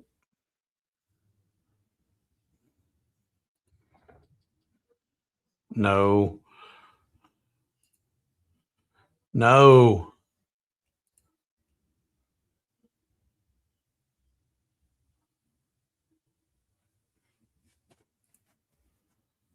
What's this doing to me here? Or why? Oh, no, that's a real good idea. Andy, you don't have to worry about that. Andy says, don't forget the margarita. Well, actually, this one's not the free margarita Mexican restaurant. Here in Gaston County, in the armpit of North Carolina, we have more Mexican restaurants than we do anything. You can go outside. Right now, there's a Mexican food truck set up across the street. You can go outside and throw a rock and hit somewhere to eat Mexican food. It is nuts. I got friends that moved up here from Florida and said they have more of a selection to choose from here than they had Cuban restaurants down in Florida. So, yeah, it's crazy. It's absolutely nuts. But this is a different Mexican restaurant. But Michael says I'd put it together and then make a tray, an insert to make it removable to clean. And that is a really smart idea. Really, really smart idea. I might have to incorporate that into this template.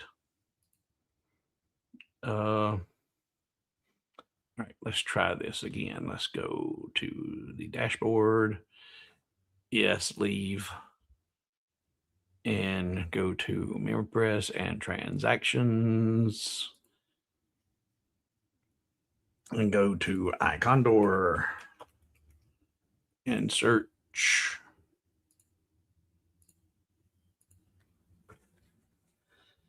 Two.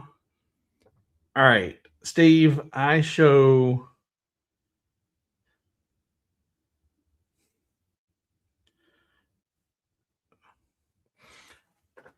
And I don't know what happened or why it did this, but there were two transactions, two separate transactions. One's transaction identification number 129, and then it was again at 130. So you did two transactions. You created one, and they didn't get finished. And then you created a second one. And here I show both of them as pending, and that neither one of them ever got processed. And that was done through Stripe. It wasn't done through PayPal. And I don't show any history of payment on either one of those. And the date on that was January 25th. So I need to do two things. I need to make sure you didn't get billed twice. So I hate to ask you to do this, but for your sake, you need to go back and look at January 25th and make sure that Stripe didn't bill you two times for your yearly membership. And then if you did, let me know. If you didn't, let me know. But if you can send me just a quick,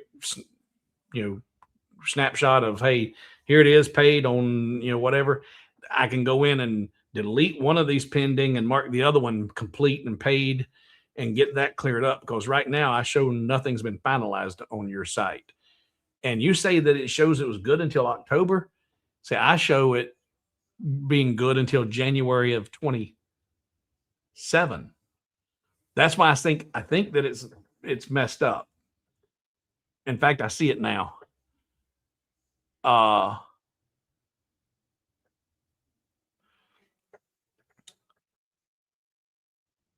You know what? No. All right, first, make sure you did not get billed in January. You set up two transactions, didn't complete either one of them that I see.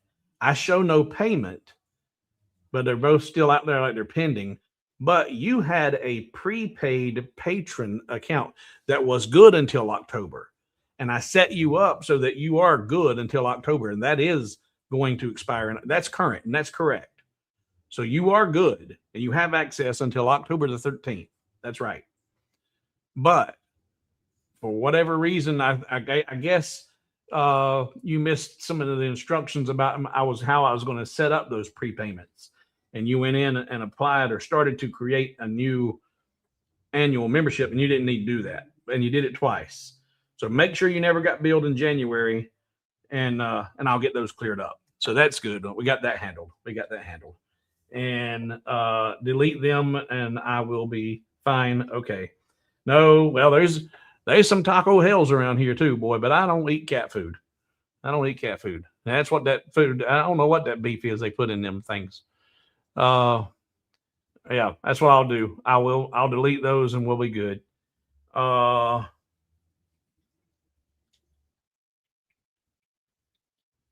Let's see here. Yeah, I moved you from Patreon. Yep. And Sam, you were the one that I was wondering if you're still here. Before I leave here and go to eat, if you'll give me a call, I sent you my phone number in an email. When I say bye-bye, you call me and we'll get you straightened up. You did not get revealed. That's good. I'm old. Give me a break. Man, everybody here is old. Everybody here is an old fart. Self included. My demographic is 60 and older. If you ain't 60 and older, you're a rare bird to be included in this group. The Hobo Nation is a whole bunch of old farts. John, I will be glad to look and see here. Let's go back here and go here. Not that.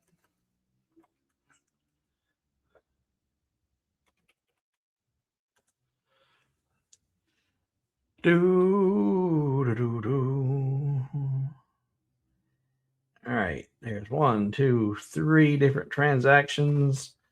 And you are, well, John, this will be a good test right now because I'm showing you set up a subscription before you needed to. You set it up in February and everybody was free until April 1st. No one needed to set up anything until April 1st as far as any billing. And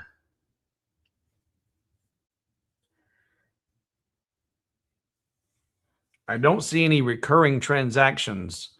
So, John, if you will, log in to hobowithwood.com. And I'm going to go there with you. hobowithwood.com. And once you're logged in, let's turn that off. Click on My Account. And then once you're on My Account, come down here to Subscriptions and click on Subscriptions. And that should show you if you have any active memberships.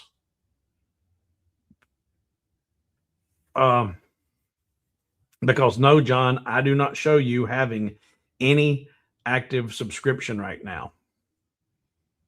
Let's see, I don't want to show all this because I don't know what information's on here. I show you had 2 different usernames, and that can be an issue.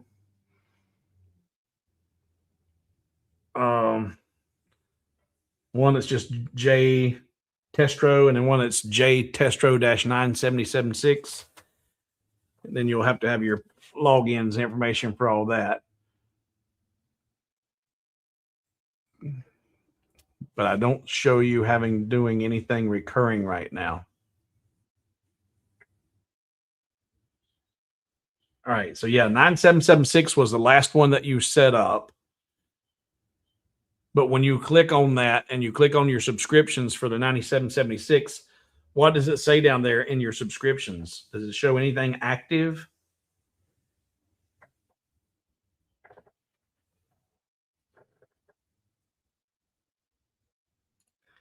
On the subscriptions, what does the update under actions mean? If you need to update your payment information, or if you want to change your subscription, those kinds of things. If you need to update anything about your, let's see, I got change. Okay, I can come back over here to this one. So Bruce is asking the update, and Steve says he's got kids my age.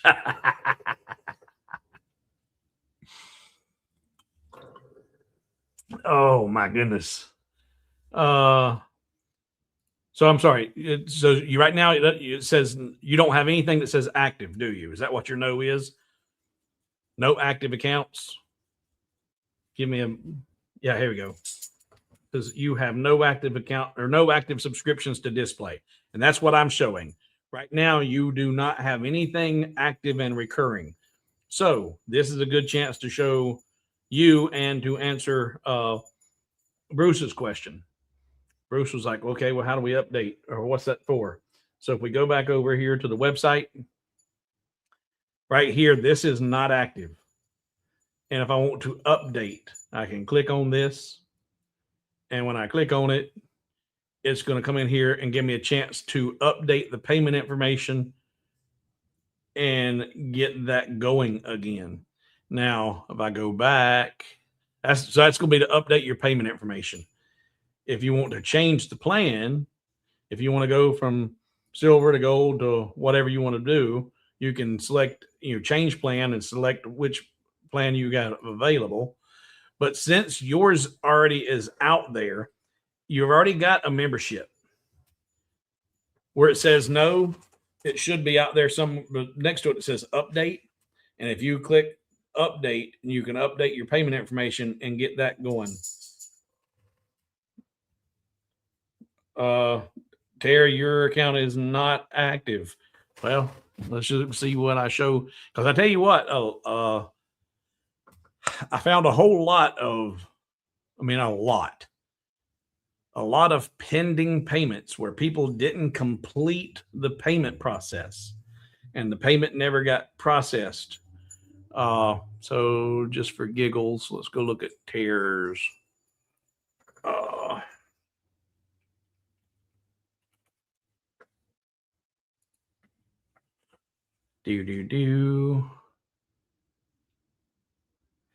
now yours is different, Terry. You should, because see, you are special. You and Steve Smith, you're both very special. Because you guys had the prepaid, you had already done, an annual payment last year that was going to end later in this coming year. You, Terry, have access that is good until March of next year. So you should be able to log in and see that you have zero charge for any downloads, and you will have that free access and access to the members only page as I get it working until March 28th of 2027. So you're good.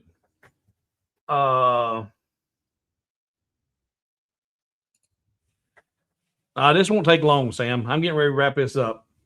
This won't take long. We'll walk through it and see what you got. Yeah. All right. So Terry, you're good. You have access till March of next year.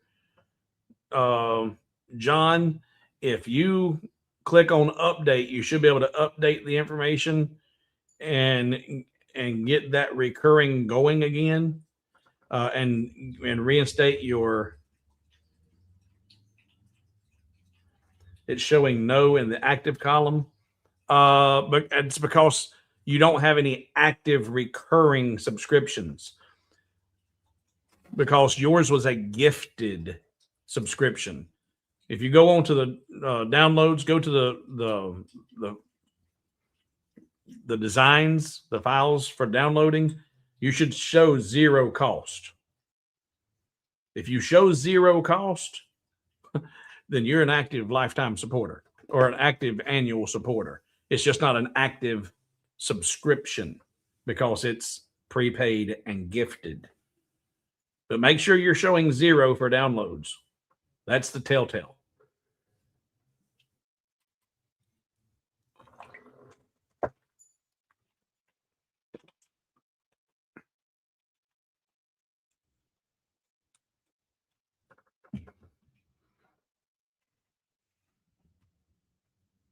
Where's the update thing? Go back over here, go back to the website. You should have right now, whatever your monthly payment was, it says member subscription enabled is no. And then right over here to the right, it should say update. It should. And then when you click on update, it'll take you to the new page. And you can update your information. payments. So there shows you, and the payments tab will show you any payments that you have made. So if there's any question about, hey man, I paid and it's not in the payments, then I never received it, or I didn't see it, or it never got completed. And that's the biggest problem, is people never, a lot of people never completed their payments. So Terry says he's good. All right, very good. John, do you see the update on yours?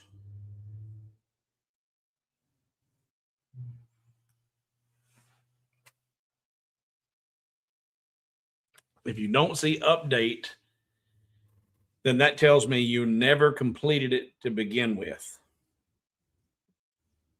Somebody wants to see you.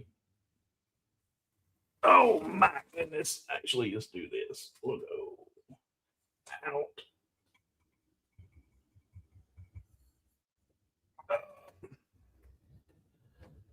Oh no, come here, silly. She's camera shy. I was getting ready to pan down and she's laying right there until I started moving the camera, and then she went and hid. Gigi, come here. Come here. Come on. Come here.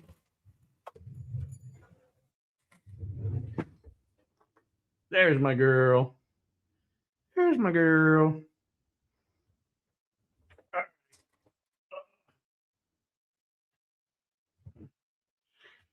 That's that. That's got to go down, and we'll get that straightened out. All right. All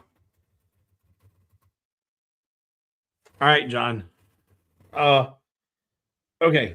So, but what I was saying is, if you don't see the update button, then it's very possible that it never got processed or completed to begin with. So that's why it's not active, and it's not able to be updated, because it never went active to begin with.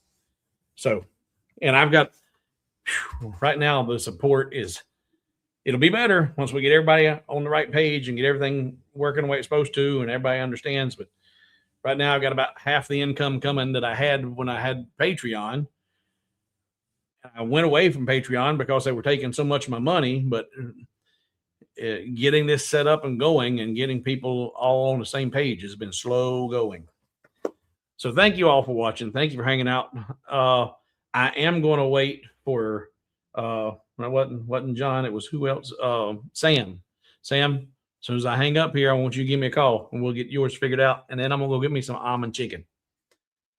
Y'all have a good night, and watch for this new design, a new template to go up on the website shortly this week. All right. Y'all have a good rest of your week, and we'll talk again soon.